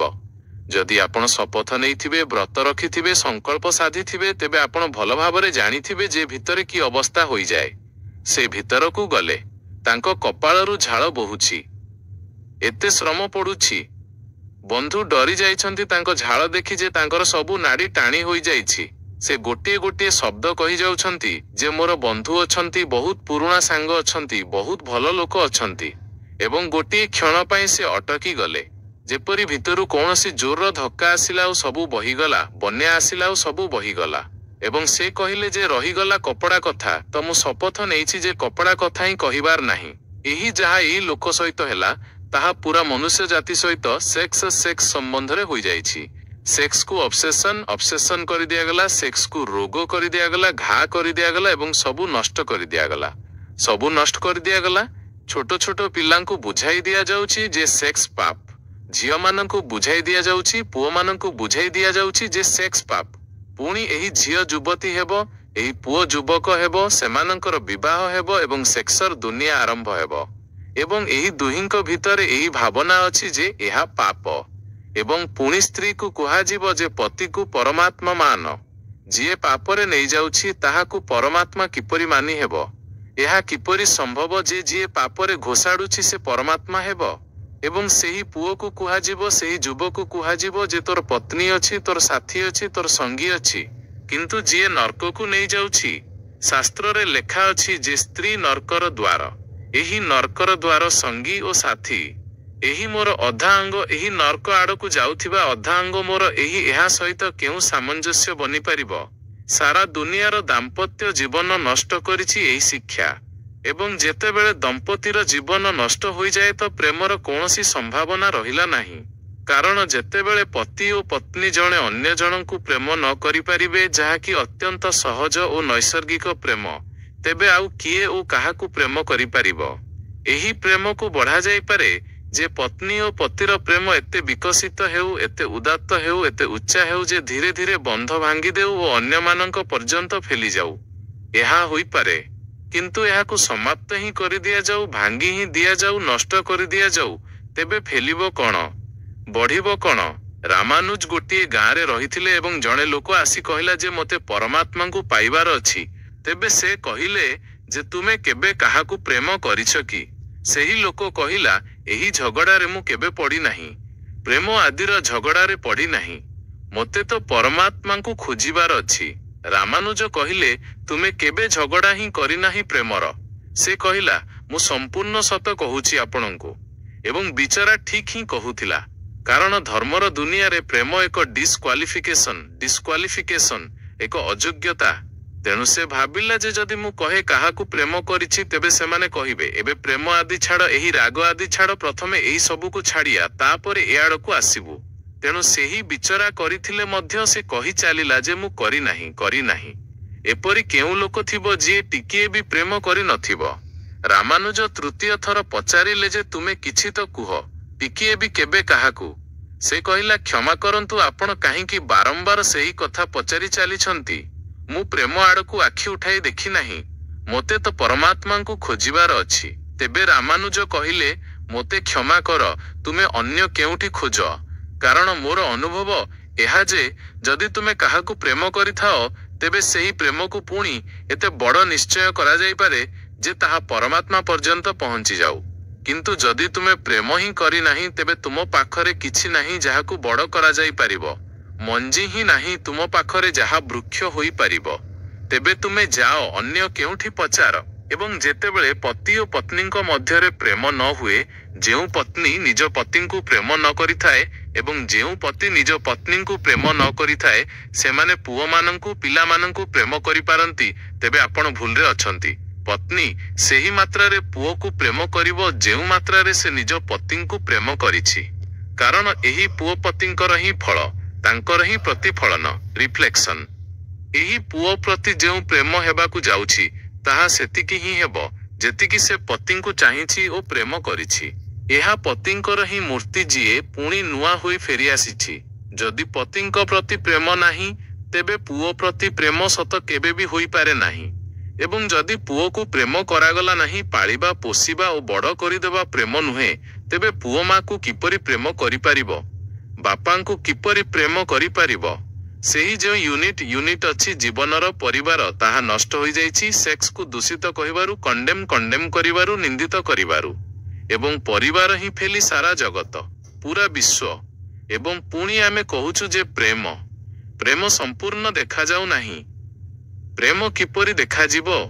ଯଦିଓ ପ୍ରତ୍ୟେକ ଲୋକ କହୁଛି ଯେ ମୁଁ ପ୍ରେମ କରୁଛି, ମା କହୁଛି, ପତ୍ନୀ କହୁଛି, ବାପା କହୁଛନ୍ତି, ଭାଇ କହୁଛି, ଭଉଣୀ କହୁଛି, ବନ୍ଧୁ କହୁଛନ୍ତି ଯେ ଆମେ ପ୍ରେମ କରୁଛୁ।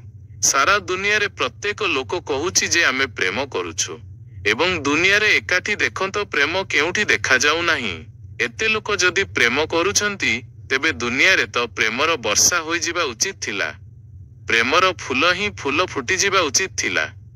ପ୍ରେମର ଦୀପ ହିଁ ଦୀପ ଜଳିଯାଆନ୍ତା। ଘରେ ଘରେ ପ୍ରେମର ଦୀପ ଥାଆନ୍ତା, ତେବେ ଦୁନିଆରେ ଏକାଠି ଏତେ ଆଲୋକ ଥାଆନ୍ତା ପ୍ରେମର। କିନ୍ତୁ ସେଠାରେ ତ ଘୃଣାର ଆଲୋକ ଦେଖାଯାଉଛି, କ୍ରୋଧର ଆଲୋକ ଦେଖାଯାଉଛି, ଯୁଦ୍ଧର ଆଲୋକ ଦେଖାଯାଉଛି। ପ୍ରେମର ତ କୌଣସି ପତ୍ତା ମିଳୁନାହିଁ। ମିଛ ଅଟେ ଏହି କଥା। ଏବଂ ଏହି ମିଛକୁ ଯେପର୍ଯ୍ୟନ୍ତ ଆମେ ମାନି ଚାଲିବା, ସେ ପର୍ଯ୍ୟନ୍ତ ସତ୍ୟର ଦିଗରେ ଖୋଜ ମଧ୍ୟ ହୋଇପାରେ ନାହିଁ। କେହି କାହାକୁ ପ୍ରେମ କରୁନାହିଁ। ଏବଂ ଯେପର୍ଯ୍ୟନ୍ତ କାମର ନିସର୍ଗକୁ ସମ୍ପୂର୍ଣ୍ଣ ଆତ୍ମା ସହିତ ସ୍ୱୀକୃତି ନ ମିଳେ, ସେ ପର୍ଯ୍ୟନ୍ତ କେହି କାହାକୁ ପ୍ରେମ କରିବି ନପାରେ। ମୁଁ ଆପଣଙ୍କୁ କହିବାକୁ ଚାହୁଁଛି ଯେ କାମ ଦିବ୍ୟ ଅଟେ, ଡିଭାଇନ୍ ଅଟେ। ସେକ୍ସର ଶକ୍ତି ପରମାତ୍ମାଙ୍କର ଶକ୍ତି, ଈଶ୍ୱରଙ୍କର ଶକ୍ତି ଅଟେ। ଏବଂ ସେଥିପାଇଁ ତ ତାହାଠାରୁ ଊର୍ଜା, ଏନର୍ଜି ଉତ୍ପନ୍ନ ହୁଏ ଏବଂ ନୂଆ ଜୀବନ ବିକଶିତ ହୁଏ। ସେହି ତ ସବୁଠୁ ରହସ୍ୟପୂର୍ଣ୍ଣ ଶକ୍ତି, ସେହି ତ ସବୁଠୁ ଅଧିକ ମିଷ୍ଟେରିୟସ୍ ଫୋର୍ସ ଅଟେ। ତାହା ସହିତ ଶତ୍ରୁତା ଛାଡ଼ି ଦିଅନ୍ତୁ। ଯଦି ଆପଣ ଚାହୁଁଛନ୍ତି ଯେ କେବେ ଆପଣଙ୍କ ଜୀବନରେ ପ୍ରେମର ବର୍ଷା ହୋଇଯାଉ, ତାହା ସହିତ ଶତ୍ରୁତା ଛାଡ଼ି ଦିଅନ୍ତୁ। ତାହାକୁ ଆନନ୍ଦରେ ସ୍ୱୀକାର କରନ୍ତୁ। ତାହାର ପବିତ୍ରତାକୁ ସ୍ୱୀକାର କରନ୍ତୁ, ତାହାର ଧନ୍ୟତାକୁ ସ୍ୱୀକାର କରନ୍ତୁ ଏବଂ ଖୋଜନ୍ତୁ ତାହା ଭିତରେ ଆହୁରି ଗଭୀର ତ ଆପଣ ଆଶ୍ଚର୍ଯ୍ୟ ହୋଇଯିବେ। ଯେତିକି ପବିତ୍ରତା ସହିତ କାମର ସ୍ୱୀକୃତି ହେବ ସେତିକି ହିଁ କାମ ପବିତ୍ର ହୋଇ ଚାଲିଯାଏ ଏବଂ ଯେତିକି ଅପବିତ୍ରତା ଓ ପାପର ଦୃଷ୍ଟିରୁ କାମ ସହିତ ବିରୋଧ ହେବ କାମ ସେତିକି ହିଁ ପାପପୂର୍ଣ୍ଣ ଓ କୁରୂପ ହୋଇ ଚାଲିଯାଏ। ଯେତେବେଳେ କେହି ନିଜ ପତ୍ନୀଙ୍କ ପାଖକୁ ଏମିତି ଯାଏ ଯେପରି କେହି ମନ୍ଦିର ପାଖକୁ ଯାଏ, ଯେତେବେଳେ କୌଣସି ପତ୍ନୀ ନିଜ ପତିଙ୍କ ପାଖକୁ ଏମିତି ଯାଏ ଯେପରି ସତରେ କେହି ପରମାତ୍ମାଙ୍କ ପାଖକୁ ଯାଏ, କାରଣ ଯେତେବେଳେ ଦୁଇ ପ୍ରେମୀ କାମ ସହିତ ନିକଟକୁ ଆସନ୍ତି, ଯେତେବେଳେ ସେମାନେ ସମ୍ଭୋଗ ଦେଇ ଗତି କରନ୍ତି, ତେବେ ସତରେ ହିଁ ସେମାନେ ପରମାତ୍ମାଙ୍କ ମନ୍ଦିର ନିକଟ ଦେଇ ଗତି କରୁଛନ୍ତି। ସେଇଠି ପରମାତ୍ମା କାମ କରୁଛନ୍ତି ସେମାନଙ୍କର ସେହି ନିକଟତାରେ, ସେଇଠି ପରମାତ୍ମାଙ୍କର ସୃଜନ ଶକ୍ତି କାମ କରୁଛି। ଏବଂ ମୋର ନିଜର ଦୃଷ୍ଟି ଏହା ଯେ ମନୁଷ୍ୟକୁ ସମାଧିର ଧ୍ୟାନର ଯେଉଁ ପ୍ରଥମ ଅନୁଭବ ମିଳିଥାଏ କେବେ ବି ମନୁଷ୍ୟର ଇତିହାସରେ, ତ ତାହା ସମ୍ଭୋଗର କ୍ଷଣରେ ମିଳିଛି ଓ କେବେ ନୁହେଁ। ସମ୍ଭୋଗର କ୍ଷଣରେ ହିଁ ପ୍ରଥମ ଥର ଏହି ସ୍ମରଣ ଆସିଛି ଲୋକକୁ ଯେ ଏତେ ଆନନ୍ଦର ବର୍ଷା ହୋଇପାରେ। ଏବଂ ଯେଉଁମାନେ ଭାବିଲେ, ଯେଉଁମାନେ ମେଡିଟେଟ୍ କଲେ, ଯେଉଁ ଲୋକମାନେ କାମର ସମ୍ବନ୍ଧ ଉପରେ ଏବଂ ମୈଥୁନ ଉପରେ ଚିନ୍ତନ କଲେ ଓ ଧ୍ୟାନ କଲେ, ସେମାନଙ୍କୁ ଏହା ଦେଖାଗଲା ଯେ କାମର କ୍ଷଣରେ, ମୈଥୁନର କ୍ଷଣରେ, ସମ୍ଭୋଗର କ୍ଷଣରେ ମନ ବିଚାରରୁ ଶୂନ୍ୟ ହୋଇଯାଏ। ଏକ କ୍ଷଣ ପାଇଁ ମନର ସବୁ ବିଚାର ଅଟକି ଯାଆନ୍ତି ଏବଂ ସେହି ବିଚାରର ଅଟକି ଯିବା ଓ ସେହି ମନର ରହିଯିବା ହିଁ ଆନନ୍ଦର ବର୍ଷାର କାରଣ ହୁଏ। ତେବେ ସେମାନଙ୍କୁ ସିକ୍ରେଟ ମିଳିଗଲା, ରାଜ ସିକ୍ରେଟ ମିଳିଗଲା ଯେ ଯଦି ମନକୁ ବିଚାରରୁ ମୁକ୍ତ କରାଯାଇପାରେ କୌଣସି ଅନ୍ୟ ବିଧିରେ ମଧ୍ୟ, ତେବେ ମଧ୍ୟ ଏତିକି ହିଁ ଆନନ୍ଦ ମିଳିପାରେ। ଏବଂ ତେବେ ସମାଧି ଓ ଯୋଗର ସବୁ ବ୍ୟବସ୍ଥା ବିକଶିତ ହେଲେ, ଯେଉଁଥିରେ ଧ୍ୟାନ ଓ ସାମାୟିକା ଓ ମେଡିଟେସନ ଓ ପ୍ରେୟାର ଏମାନଙ୍କର ସବୁ ବ୍ୟବସ୍ଥା ବିକଶିତ ହେଲେ, ଏହି ସବୁର ମୂଳରେ ସମ୍ଭୋଗର ଅନୁଭବ ଅଛି। ଏବଂ ପୁଣି ମନୁଷ୍ୟକୁ ଅନୁଭବ ହେଲା ଯେ ବିନା ସମ୍ଭୋଗକୁ ଯାଇ ମଧ୍ୟ ଚିତ୍ତ ଶୂନ୍ୟ ହୋଇପାରେ ଏବଂ ଯେଉଁ ରସର ଅନୁଭୂତି ସମ୍ଭୋଗରେ ହୋଇଥିଲା ତାହା ବିନା ସମ୍ଭୋଗରେ ମଧ୍ୟ ବର୍ଷା ହୋଇପାରେ। ପୁଣି ସମ୍ଭୋଗ କ୍ଷଣିକ ହୋଇପାରେ କାରଣ ଶକ୍ତି ଓ ଊର୍ଜାର ତାହା ନିର୍ଗମ ଓ ପ୍ରବାହ ଅଟେ, କିନ୍ତୁ ଧ୍ୟାନ ସତତ ହୋଇପାରେ। ତେବେ ମୁଁ ଆପଣଙ୍କୁ କହିବାକୁ ଚାହୁଁଛି ଯେ ଗୋଟିଏ ଯୁଗଳ ସମ୍ଭୋଗର କ୍ଷଣରେ ଯେଉଁ ଆନନ୍ଦକୁ ଅନୁଭବ କରେ, ଜଣେ ଯୋଗୀ 24 ଘଣ୍ଟା ସେହି ଆନନ୍ଦକୁ ଅନୁଭବ କରିବାକୁ ଲାଗେ। କିନ୍ତୁ ଏହି ଦୁଇଟି ଆନନ୍ଦ ମଧ୍ୟରେ ମୂଳତଃ ବିରୋଧ ନାହିଁ ଏବଂ ସେଥିପାଇଁ ଯେଉଁମାନେ କହିଲେ ଯେ ବିଷୟାନନ୍ଦ ଏବଂ ବ୍ରହ୍ମାନନ୍ଦ ଭାଇ ଅଟନ୍ତି, ସେମାନେ ନିଶ୍ଚୟ ସତ କହିଛନ୍ତି। ସେମାନେ ସହୋଦର, brother born of the same womb ଅଟନ୍ତି, ଗୋଟିଏ ଉଦରରୁ ଜନ୍ମ ହୋଇଛନ୍ତି, ଗୋଟିଏ ଅନୁଭବରୁ ବିକଶିତ ହୋଇଛନ୍ତି। ସେମାନେ ନିଶ୍ଚିତ ଭାବରେ ସତ କହିଛନ୍ତି। ତେବେ ପ୍ରଥମ ସୂତ୍ର ଆପଣଙ୍କୁ କହିବାକୁ ଚାହୁଁଛି, ଯଦି ଚାହୁଁଛନ୍ତି ଯେ ଜଣାପଡ଼ୁ ଯେ ପ୍ରେମ ତତ୍ତ୍ୱ କ'ଣ, ତେବେ ପ୍ରଥମ ସୂତ୍ର ହେଉଛି କାମର ପବିତ୍ରତା, ଦିବ୍ୟତା, ତାହାର ଈଶ୍ୱରୀୟ ଅନୁଭୂତିର ସ୍ୱୀକୃତି, ତାହାକୁ ପରମ ହୃଦୟରୁ, ପୂର୍ଣ୍ଣ ହୃଦୟରୁ ଅଙ୍ଗୀକାର।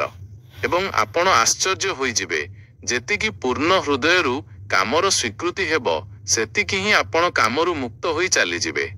ଯେତିକି ଅସ୍ୱୀକାର ହୁଏ ସେତିକି ହିଁ ଆମେ ବନ୍ଧା ହେଉ, ଯେପରି ସେହି ଫକୀର କପଡ଼ାରେ ବାନ୍ଧି ହୋଇଗଲା। ଯେତିକି ସ୍ୱୀକାର ହୁଏ ସେତିକି ଆମେ ମୁକ୍ତ ହେଉ। ଯଦି ପୂର୍ଣ୍ଣ ସ୍ୱୀକାର, ଟୋଟାଲ ଆକ୍ସେପ୍ଟେବିଲିଟି ଅଛି ଜୀବନର ଯେଉଁ ନିସର୍ଗ ନେଚର ଅଛି ତାହାର, ତେବେ ଆପଣ ପାଇବେ ଯେ ସେହି ପୂର୍ଣ୍ଣ ସ୍ୱୀକୃତିକୁ ମୁଁ ଆସ୍ତିକତା କହୁଛି, ସେହି ଆସ୍ତିକତା ବ୍ୟକ୍ତିକୁ ମୁକ୍ତ କରେ। ନାସ୍ତିକ ମୁଁ ସେମାନଙ୍କୁ କହୁଛି ଯେଉଁମାନେ ଜୀବନର ନିସର୍ଗକୁ ଅସ୍ୱୀକାର କରନ୍ତି, ନିଷେଧ କରନ୍ତି, ଏହା ଖରାପ, ଏହା ପାପ, ଏହା ବିଷ, ଏହା ଛାଡ଼। ଯେଉଁମାନେ ଛାଡ଼ିବାର କଥା କହୁଛନ୍ତି ସେମାନେ ହିଁ ନାସ୍ତିକ ଅଟନ୍ତି। ଜୀବନ ଯେମିତି ଅଛି ତାହାକୁ ସ୍ୱୀକାର କର ଏବଂ ବଞ୍ଚ ତାହାର ପୂର୍ଣ୍ଣତାରେ। ସେହି ପୂର୍ଣ୍ଣତା ଦିନକୁ ଦିନ ପାହାଚ ଉପରକୁ ଉଠାଇ ନେଇଯାଏ। ସେହି ସ୍ୱୀକୃତି ମନୁଷ୍ୟକୁ ଉପରକୁ ନେଇଯାଏ ଏବଂ ଗୋଟିଏ ଦିନ ତାହାର ଦର୍ଶନ ହୁଏ ଯାହାର କାମରେ ପତା ମଧ୍ୟ ମିଳୁନଥିଲା। କାମ ଯଦି କୋଇଲା ଥିଲା, ତେବେ ଗୋଟିଏ ଦିନ ହୀରା ମଧ୍ୟ ପ୍ରକଟ ହୁଏ ପ୍ରେମର। ତେବେ ପ୍ରଥମ ସୂତ୍ର ଏହା।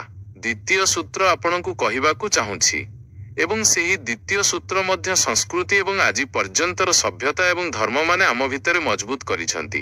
ଦ୍ୱିତୀୟ ସୂତ୍ର ମଧ୍ୟ ସ୍ମରଣୀୟ ଅଟେ, କାରଣ ପ୍ରଥମ ସୂତ୍ର ତ କାମର ଊର୍ଜାକୁ ପ୍ରେମ କରିଦେବ ଏବଂ ଦ୍ୱିତୀୟ ସୂତ୍ର ଦ୍ୱାର ପରି ରୋକି ରଖିଛି ସେହି ଊର୍ଜାକୁ ବହିବାରୁ, ତାହା ବହିପାରିବ ନାହିଁ। ସେହି ଦ୍ୱିତୀୟ ସୂତ୍ର ହେଉଛି ମନୁଷ୍ୟର ଏହି ଭାବ ଯେ ମୁଁ ଅଛି। ଇଗୋ ତାହାର ଅହଙ୍କାର ଯେ ମୁଁ ଅଛି। ଖରାପ ଲୋକ ତ କହନ୍ତି ହିଁ ଯେ ମୁଁ ଅଛି। ଭଲ ଲୋକ ଆହୁରି ଜୋରରେ କହନ୍ତି ଯେ ମୁଁ ଅଛି ଏବଂ ମୋତେ ସ୍ୱର୍ଗ ଯିବାର ଅଛି ଓ ମୋକ୍ଷ ଯିବାର ଅଛି ଓ ମୋତେ ଏହା କରିବାର ଅଛି ଓ ମୋତେ ତାହା କରିବାର ଅଛି। କିନ୍ତୁ ମୁଁ ଠିଆ ହୋଇଛି ସେଠାରେ ଭିତରେ ଏବଂ ଯେଉଁ ଲୋକର ମୁଁ ଯେତିକି ମଜବୁତ ସେତିକି ହିଁ ସେହି ଲୋକର ସାମ୍ୟ ସିମିଲାରିଟି ଅନ୍ୟ ସହିତ ସଂଯୁକ୍ତ ହୋଇଯିବାର କମିଯାଏ। କାରଣ ମୁଁ ଗୋଟିଏ କାନ୍ଥ ଗୋଟିଏ ଘୋଷଣା ଯେ ମୁଁ ଅଛି। ମୋର ଘୋଷଣା କହିଦିଏ ତୁମେ ମୁଁ ଦୁହିଁଙ୍କ ମଧ୍ୟରେ ଫାସଲା ଅଛି। ପୁଣି ମୁଁ ଯେତେ ହିଁ ପ୍ରେମ କରେ ଓ ଆପଣଙ୍କୁ ନିଜ ଛାତିରେ ଲଗାଇ ନିଏ କିନ୍ତୁ ପୁଣି ବି ଆମେ ଦୁଇ ଜଣ ଛାତି ଯେତେ ହିଁ ନିକଟକୁ ଆସିଯାଉ ପୁଣି ବି ମଝିରେ ଫାସଲା ଅଛି ମୁଁ ତୁମେ। ସେଥିପାଇଁ ନିକଟତମ ଅନୁଭବ ମଧ୍ୟ ନିକଟକୁ ଆଣିପାରନ୍ତି ନାହିଁ। ଶରୀର ପାଖରେ ବସିଯାଆନ୍ତି, ଲୋକ ଦୂର ରହିଯାଆନ୍ତି। ଯେ ପର୍ଯ୍ୟନ୍ତ ଭିତରେ ମୁଁ ବସିଛି ସେ ପର୍ଯ୍ୟନ୍ତ ଅନ୍ୟର ଭାବ ନଷ୍ଟ ହୁଏ ନାହିଁ। ସାର୍ତ୍ର କେଉଁଠି ଗୋଟିଏ ଅଦ୍ଭୁତ ବଚନ କହିଛନ୍ତି ଯେ ଦ ଅଦର ଇଜ ହେଲ୍, ସେହି ଯିଏ ଅନ୍ୟ ସେହି ନର୍କ ଅଟେ। କିନ୍ତୁ ସାର୍ତ୍ର ଏହା କହିନାହାନ୍ତି ଯେ why the other is other, ସେହି ଅନ୍ୟ କାହିଁକି?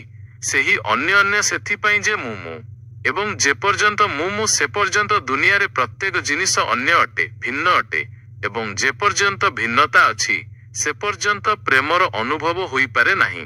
ପ୍ରେମ ହେଉଛି ଏକାତ୍ମର ଅନୁଭବ। ପ୍ରେମ ହେଉଛି ଏହି କଥାର ଅନୁଭବ ଯେ ଖସି ପଡ଼ିଲା କାନ୍ଥ ଓ ଦୁଇ ଊର୍ଜା ମିଳିଗଲେ ଏବଂ ସଂଯୁକ୍ତ ହୋଇଗଲେ। ପ୍ରେମ ହେଉଛି ଏହି କଥାର ଅନୁଭବ ଯେ ଜଣେ ବ୍ୟକ୍ତି ଓ ଅନ୍ୟ ବ୍ୟକ୍ତିର ସବୁ କାନ୍ଥ ଖସି ପଡ଼ିଲେ ଓ ପ୍ରାଣ ସଂଯୁକ୍ତ ହେଲେ, ମିଳିଲେ ଓ ଏକ ହୋଇଗଲେ।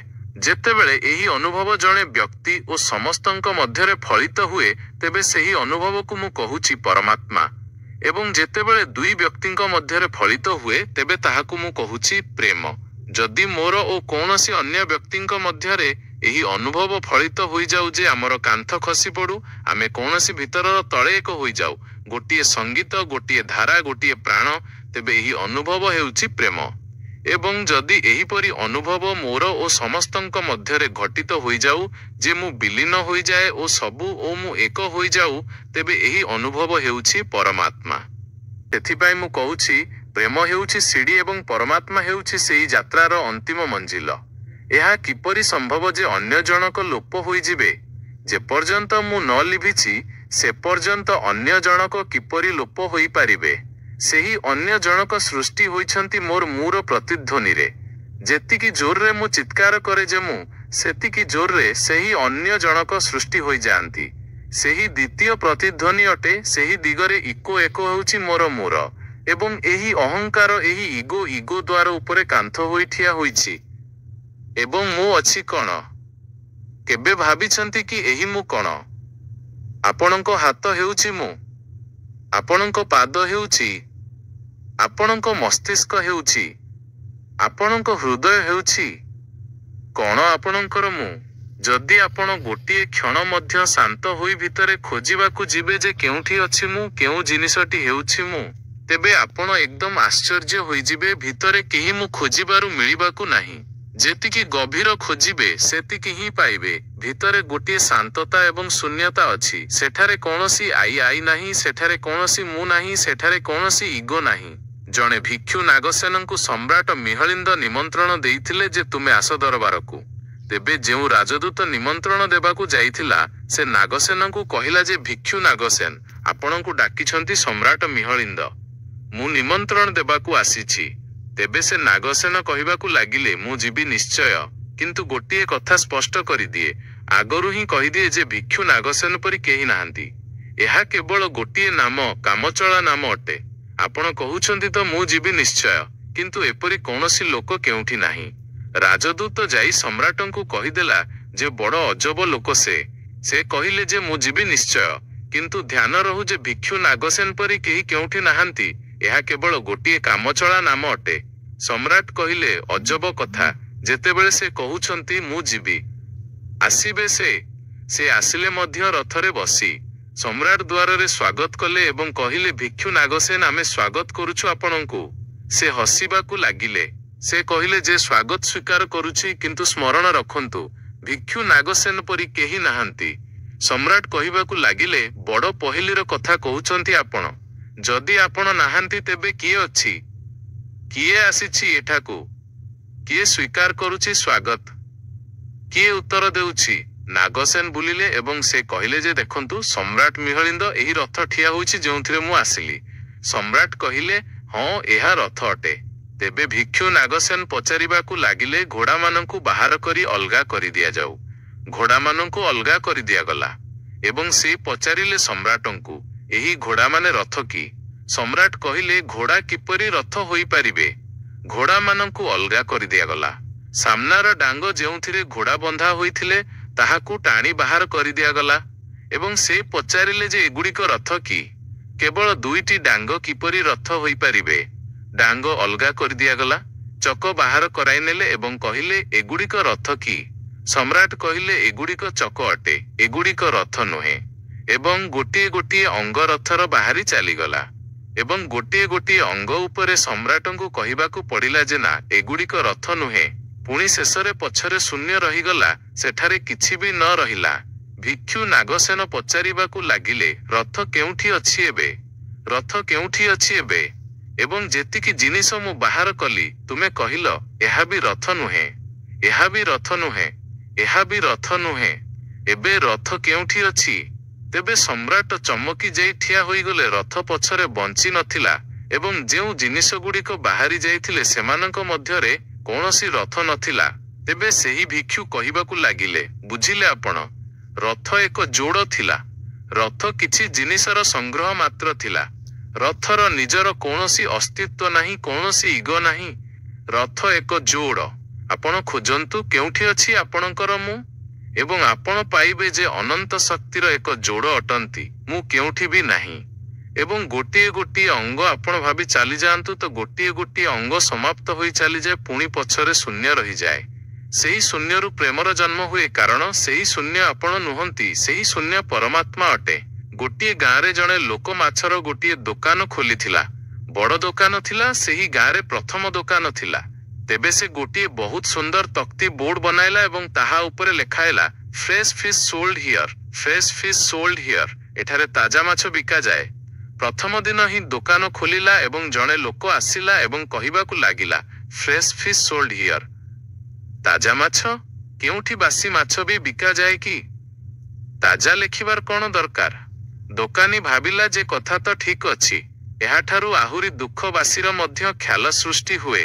ସେ ଫ୍ରେଶ ଅଲଗା କରିଦେଲା, ତାଜା ଅଲଗା କରିଦେଲା। ତକ୍ତି ରହିଗଲା, ଫିଶ ସୋଲ୍ଡ ହିୟର, ମାଛ ଏଠାରେ ବିକ୍ରି ହୁଏ। ଦ୍ୱିତୀୟ ଦିନ ଜଣେ ବୁଢ଼ୀ ଆସିଲା ଏବଂ ସେ କହିଲା ଯେ ମାଛ ଏଠାରେ ବିକ୍ରି ହୁଏ, ସୋଲ୍ଡ ହିୟର। କେଉଁଠି ଆଉ କେଉଁଠି ବି ବିକ୍ରି କର କି?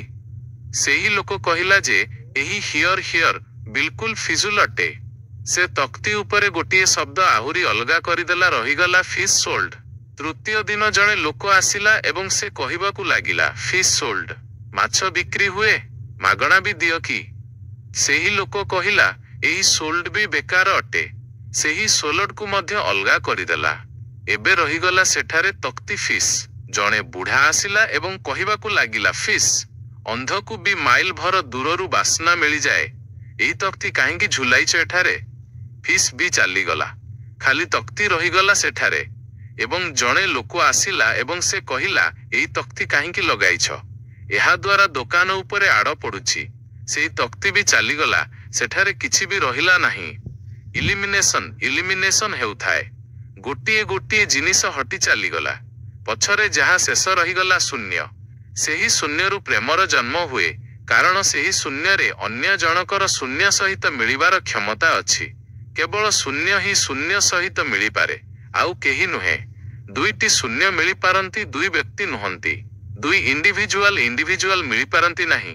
ଦୁଇ ଭ୍ୟାକ୍ୟୁମ, ଦୁଇ ଏମ୍ପଟିନେସ୍ ମିଳିପାରନ୍ତି, କାରଣ ବାଧା ଏବେ କୌଣସି ନାହିଁ। ଶୂନ୍ୟର କୌଣସି କାନ୍ଥ ନଥାଏ ଏବଂ ପ୍ରତ୍ୟେକ ଜିନିଷର କାନ୍ଥ ଥାଏ। ତେବେ ଦ୍ୱିତୀୟ କଥା ସ୍ମରଣୀୟ, ବ୍ୟକ୍ତି ଯେତେବେଳେ ଲୋପ ହୁଏ ରହିନଥାଏ, ପାଏ ଯେ ଅଛି ହିଁ ନାହିଁ। ଯିଏ ଅଛି ସେ ମୁଁ ନୁହେଁ, ଯିଏ ଅଛି ସେ ସବୁ ଅଟେ। ତେବେ ଦ୍ୱାର ଖସେ, କାନ୍ଥ ଭାଙ୍ଗେ ଏବଂ ତେବେ ସେହି ଗଙ୍ଗା ବହେ ଯିଏ ଭିତରେ ଲୁଚିଛି ଏବଂ ପ୍ରସ୍ତୁତ ଅଛି। ସେ ଶୂନ୍ୟର ପ୍ରତୀକ୍ଷା କରୁଛି ଯେ କେହି ଶୂନ୍ୟ ହୋଇଯାଉ ତ ତାହାଠାରୁ ବହି ଉଠେ। ଆମେ ଗୋଟିଏ କୂଅ ଖୋଳୁ, ପାଣି ଭିତରେ ଅଛି, ପାଣି କେଉଁଠାରୁ ଆଣିବାର ନଥାଏ, କିନ୍ତୁ ମଝିରେ ମାଟି ପଥର ପଡ଼ିଛି, ତାହାକୁ ବାହାର କରିଦେଉ। କରୁ କ'ଣ ଆମେ? ଆମେ ଗୋଟିଏ ଶୂନ୍ୟ ବନାଉ, ଗୋଟିଏ ଖାଲି ଜାଗା ବନାଉ, ଗୋଟିଏ ଏମ୍ପଟିନେସ୍ ବନାଉ। କୂଅ ଖୋଳିବାର ଅର୍ଥ ହେଉଛି ଖାଲି ଜାଗା ବନାଇବା, ଯାହାଫଳରେ ଖାଲି ଜାଗାରେ ଯିଏ ଭିତରେ ଲୁଚିଥିବା ପାଣି ସେ ପ୍ରକଟ ହେବା ପାଇଁ ଜାଗା ପାଇଯାଉ, ସ୍ପେସ୍ ପାଇଯାଉ। ସେ ଭିତରେ ଅଛି, ତାହାକୁ ଜାଗା ଦରକାର ପ୍ରକଟ ହେବାକୁ। ଜାଗା ମିଳୁନାହିଁ, ଭର୍ତ୍ତି ହୋଇଛି କୂଅ ମାଟି ପଥରରେ। ମାଟି ପଥର ଆମେ ଅଲଗା କରିଦେଲୁ, ସେହି ପାଣି ଉଛୁଳି ବାହାରକୁ ଆସିଗଲା। ଲୋକର ଭିତରେ ପ୍ରେମ ଭରି ହୋଇଛି, ସ୍ପେସ୍ ଦରକାର, ଜାଗା ଦରକାର ଯେଉଁଠାରେ ସେ ପ୍ରକଟ ହୋଇଯାଉ, ଏବଂ ଆମେ ଭରି ହେଉଛୁ ନିଜ ମୁରେ। ପ୍ରତ୍ୟେକ ଲୋକ ଚିତ୍କାର କରି ଚାଲି ଯାଉଛି ମୁଁ। ଏବଂ ସ୍ମରଣ ରଖନ୍ତୁ, ଯେପର୍ଯ୍ୟନ୍ତ ଆପଣଙ୍କ ଆତ୍ମା ଚିତ୍କାର କରେ ମୁଁ, ସେ ପର୍ଯ୍ୟନ୍ତ ଆପଣ ମାଟି ପଥରରେ ଭରି ହୋଇଥିବା କୂଅ ଅଟନ୍ତି। ଆପଣଙ୍କ କୂଅରେ ପ୍ରେମର ଝରଣା ଫୁଟିବ ନାହିଁ, ଫୁଟିପାରେ ନାହିଁ। ମୁଁ ଶୁଣିଛି ଗୋଟିଏ ବହୁତ ପୁରୁଣା ବୃକ୍ଷ ଥିଲା, ଆକାଶରେ ସମ୍ରାଟଙ୍କ ପରି ତାହାର ହାତ ଫେଲିଥିଲା। ତାହା ଉପରେ ଫୁଲ ଆସୁଥିଲା ତ ଦୂର ଦୂରରୁ ପକ୍ଷୀ ସୁଗନ୍ଧ ନେବାକୁ ଆସୁଥିଲେ, ତାହା ଉପରେ ଫଳ ଲାଗୁଥିଲା ତ ପ୍ରଜାପତି ଉଡୁଥିଲେ। ତାହାର ଛାଇ, ତାହାର ଫେଲିଥିବା ହାତ, ପବନରେ ତାହାର ସେହି ଠିଆ ହୋଇଥିବା ରୂପ ଆକାଶରେ ବଡ଼ ସୁନ୍ଦର ଥିଲା। ଗୋଟିଏ ଛୋଟ ପିଲା ତାହାର ଛାଇରେ ପ୍ରତିଦିନ ଖେଳିବାକୁ ଆସୁଥିଲା। ଏବଂ ସେହି ବଡ଼ ବୃକ୍ଷକୁ ସେହି ଛୋଟ ପିଲାଠାରୁ ପ୍ରେମ ହୋଇଗଲା। ବଡ଼ମାନଙ୍କୁ ଛୋଟମାନଙ୍କ ଠାରୁ ପ୍ରେମ ହୋଇପାରେ ଯଦି ବଡ଼ମାନଙ୍କୁ ଜଣା ନଥାଏ ଯେ ଆମେ ବଡ଼। ବୃକ୍ଷକୁ କୌଣସି ଜଣା ନଥିଲା ଯେ ମୁଁ ବଡ଼ ଅଟେ, ଏହି ଜଣା କେବଳ ମଣିଷକୁ ହିଁ ଥାଏ, ସେଥିପାଇଁ ତାହାର ପ୍ରେମ ହୋଇଗଲା। ଅହଙ୍କାର ସବୁବେଳେ ନିଜଠାରୁ ବଡ଼ମାନଙ୍କୁ ପ୍ରେମ କରିବାକୁ ଚେଷ୍ଟା କରେ। ଅହଙ୍କାର ସବୁବେଳେ ନିଜଠାରୁ ବଡ଼ମାନଙ୍କ ସହିତ ସମ୍ବନ୍ଧ ଯୋଡ଼େ। ପ୍ରେମ ପାଇଁ କେହି ବଡ଼ ଛୋଟ ନାହିଁ। ଯିଏ ଆସିଯାଏ ତାହା ସହିତ ହିଁ ସମ୍ବନ୍ଧ ଯୋଡ଼ି ହୋଇଯାଏ। ସେ ଗୋଟିଏ ଛୋଟ ପିଲା ଖେଳୁଥାଏ ଆସୁଥାଏ ସେହି ବୃକ୍ଷ ପାଖକୁ, ସେହି ବୃକ୍ଷର ତାହା ସହିତ ପ୍ରେମ ହୋଇଗଲା। କିନ୍ତୁ ବୃକ୍ଷର ଶାଖା ଉପରେ ଥିଲା, ପିଲାଟି ଛୋଟ ଥିଲା, ତେଣୁ ବୃକ୍ଷ ନିଜ ଶାଖା ତାହା ପାଇଁ ତଳକୁ ନୁଆଇ ଦିଏ, ଯାହାଫଳରେ ସେ ଫଳ ତୋଳିପାରିବ, ଫୁଲ ତୋଳିପାରିବ। ପ୍ରେମ ସବୁବେଳେ ନଇବାକୁ ରାଜି, ଅହଙ୍କାର କେବେ ବି ନଇବାକୁ ରାଜି ନୁହେଁ। ଅହଙ୍କାର ପାଖକୁ ଯିବେ ତ ଅହଙ୍କାରର ହାତ ଆହୁରି ଉପରକୁ ଉଠିଯିବେ, ଯାହାଫଳରେ ଆପଣ ସେମାନଙ୍କୁ ଛୁଇଁ ନ ପାରିବେ। କାରଣ ଯାହାକୁ ଛୁଇଁ ଦିଆଯାଏ ସେ ଛୋଟ ଲୋକ, ଯାହାକୁ ଛୁଆଁ ଯାଇ ନ ପାରିବ, ଦୂର ସିଂହାସନରେ ଦିଲ୍ଲୀରେ ଥାଉ, ସେ ଲୋକ ବଡ଼ ଲୋକ। ସେହି ବୃକ୍ଷର ଶାଖା ତଳକୁ ନେଇ ଆସୁଥିଲା, ଯେତେବେଳେ ସେହି ପିଲାଟି ଖେଳୁ ଖେଳୁ ଆସୁଥିଲା। ଏବଂ ଯେତେବେଳେ ପିଲାଟି ତାହାର ଫୁଲ ତୋଳି ନିଏ, ତେବେ ସେହି ବୃକ୍ଷ ବହୁତ ଖୁସି ହୁଏ, ତାହାର ପ୍ରାଣ ଆନନ୍ଦରେ ଭରିଯାଏ। ପ୍ରେମ ଯେତେବେଳେ ବି କିଛି ଦେଇପାରେ, ତେବେ ଖୁସି ହୋଇଯାଏ। ଅହଙ୍କାର ଯେତେବେଳେ ବି କିଛି ନେଇପାରେ, ତେବେ ଖୁସି ହୁଏ। ତାପରେ ସେହି ପିଲାଟି ବଡ଼ ହେବାକୁ ଲାଗିଲା। ସେ କେବେ ତାହାର ଛାଇରେ ଶୁଏ, କେବେ ତାହାର ଫଳ ଖାଏ, କେବେ ତାହାର ଫୁଲର ମୁକୁଟ ବନାଇ ପିନ୍ଧେ ଏବଂ ଜଙ୍ଗଲର ସମ୍ରାଟ ହୋଇଯାଏ। ପ୍ରେମର ଫୁଲ ଯାହା ପାଖରେ ବି ବର୍ଷା ହୁଏ, ସେ ହିଁ ସମ୍ରାଟ ହୋଇଯାଏ। ଏବଂ ଯେଉଁଠାରେ ବି ଅହଙ୍କାର ଘୁରେ, ସେଇଠି ସବୁ ଅନ୍ଧକାର ହୋଇଯାଏ, ଲୋକ ଦୀନ ଓ ଦରିଦ୍ର ହୋଇଯାଏ। ସେହି ପିଲାଟି ଫୁଲର ମୁକୁଟ ପିନ୍ଧେ ଓ ନାଚେ, ଏବଂ ବୃକ୍ଷ ବହୁତ ଖୁସି ହୁଏ, ତାହାର ପ୍ରାଣ ଆନନ୍ଦରେ ଭରିଯାଏ। ପବନ ଶବ୍ଦ କରେ ଏବଂ ସେ ଗୀତ ଗାଏ। ତାପରେ ପିଲାଟି ଆହୁରି ବଡ଼ ହେଲା। ସେ ବୃକ୍ଷ ଉପରେ ବି ଚଢ଼ିବାକୁ ଲାଗିଲା, ତାହାର ଶାଖାରେ ଝୁଲିବାକୁ ବି ଲାଗିଲା। ସେ ତାହାର ଶାଖାରେ ବିଶ୍ରାମ ମଧ୍ୟ କରେ ଏବଂ ବୃକ୍ଷ ବହୁତ ଆନନ୍ଦିତ ହୁଏ। ପ୍ରେମ ଆନନ୍ଦିତ ହୁଏ ଯେତେବେଳେ ପ୍ରେମ କାହା ପାଇଁ ଛାଇ ହୋଇଯାଏ। ଅହଙ୍କାର ଆନନ୍ଦିତ ହୁଏ ଯେତେବେଳେ କାହାର ଛାଇ ଛଡ଼ାଇ ନିଏ। କିନ୍ତୁ ପିଲାଟି ବଡ଼ ହୋଇ ଚାଲିଗଲା, ଦିନ ବଢ଼ି ଚାଲିଗଲା। ଯେତେବେଳେ ପିଲାଟି ବଡ଼ ହୋଇଗଲା, ତେବେ ତାହାକୁ ଆଉ ଅନ୍ୟ କାମ ମଧ୍ୟ ଦୁନିଆରେ ଆସିଗଲା, ମହତ୍ୱାକାଂକ୍ଷା ଆସିଗଲା। ତାହାକୁ ପରୀକ୍ଷା ପାସ୍ କରିବାର ଥିଲା, ତାହାକୁ ମିତ୍ରମାନଙ୍କୁ ଜିତିବାର ଥିଲା। ସେ ପୁଣି କେତେବେଳେ କେବେ ଆସେ କେବେ ନ ଆସେ, କିନ୍ତୁ ବୃକ୍ଷ ତାହାର ପ୍ରତୀକ୍ଷା କରେ ଯେ ସେ ଆସୁ ସେ ଆସୁ। ତାହାର ସବୁ ପ୍ରାଣ ଡାକନ୍ତି ଯେ ଆସ ଆସ। ପ୍ରେମ ନିରନ୍ତର ପ୍ରତୀକ୍ଷା କରେ ଯେ ଆସ ଆସ। ପ୍ରେମ ଏକ ପ୍ରତୀକ୍ଷା, ଏକ ୱେଟିଂ ଅଟେ। କିନ୍ତୁ ସେ କେବେ ଆସେ କେବେ ନ ଆସେ, ତେବେ ବୃକ୍ଷ ଉଦାସ ହୋଇଯାଏ। ପ୍ରେମର ଗୋଟିଏ ହିଁ ଉଦାସୀ ଅଛି, ଯେତେବେଳେ ସେ ବାଣ୍ଟି ପାରେ ନାହିଁ, ତେବେ ଉଦାସ ହୋଇଯାଏ। ଯେତେବେଳେ ସେ ଦେଇପାରେ ନାହିଁ, ତେବେ ଉଦାସ ହୋଇଯାଏ। ଏବଂ ପ୍ରେମର ଗୋଟିଏ ହିଁ ଧନ୍ୟତା ଅଛି ଯେ ଯେତେବେଳେ ସେ ବାଣ୍ଟି ଦିଏ, ଲୁଟାଇ ଦିଏ, ତେବେ ସେ ଆନନ୍ଦିତ ହୋଇଯାଏ। ତାପରେ ପିଲାଟି ଆହୁରି ବଡ଼ ହୋଇ ଚାଲିଗଲା ଏବଂ ବୃକ୍ଷ ପାଖକୁ ଆସିବାର ଦିନ କମ୍ ହୋଇ ଚାଲିଗଲା। ଯେଉଁ ଲୋକ ଯେତିକି ବଡ଼ ହୋଇ ଚାଲିଯାଏ ମହତ୍ୱାକାଂକ୍ଷାର ଜଗତରେ, ପ୍ରେମର ନିକଟକୁ ଆସିବାର ସୁବିଧା ସେତିକି ହିଁ କମ୍ ହୋଇ ଚାଲିଯାଏ। ସେହି ପିଲାଟିର ଆମ୍ବିସନ୍ ମହତ୍ୱାକାଂକ୍ଷା ବଢୁଥିଲା। କେଉଁଠି ବୃକ୍ଷ, କେଉଁଠି ଯିବା। ପୁଣି ଗୋଟିଏ ଦିନ ସେଠାରୁ ବାହାରୁଥିଲା, ତେବେ ବୃକ୍ଷ ତାହାକୁ କହିଲା, ଶୁଣ, ପବନରେ ତାହାର ସ୍ୱର ଗୁଞ୍ଜିଲା ଯେ ଶୁଣ ତୁମେ ଆସୁନାହୁଁ ମୁଁ ପ୍ରତୀକ୍ଷା କରୁଛି। ମୁଁ ତୁମ ପାଇଁ ପ୍ରତୀକ୍ଷା କରୁଛି, ବାଟ ଚାହୁଁଛି, ବାଟ ଯୋଗାଡୁଛି। ସେହି ପିଲାଟି କହିଲା କଣ ଅଛି ତୁମ ପାଖରେ ଯେ ମୁଁ ଆସିବି? ମୋତେ ଟଙ୍କା ଦରକାର। ସବୁବେଳେ ଅହଙ୍କାର ପଚାରେ ଯେ କଣ ଅଛି ତୁମ ପାଖରେ ଯେ ମୁଁ ଆସିବି। ଅହଙ୍କାର ମାଗେ ଯେ କିଛି ଥାଉ ତେବେ ମୁଁ ଆସିବି।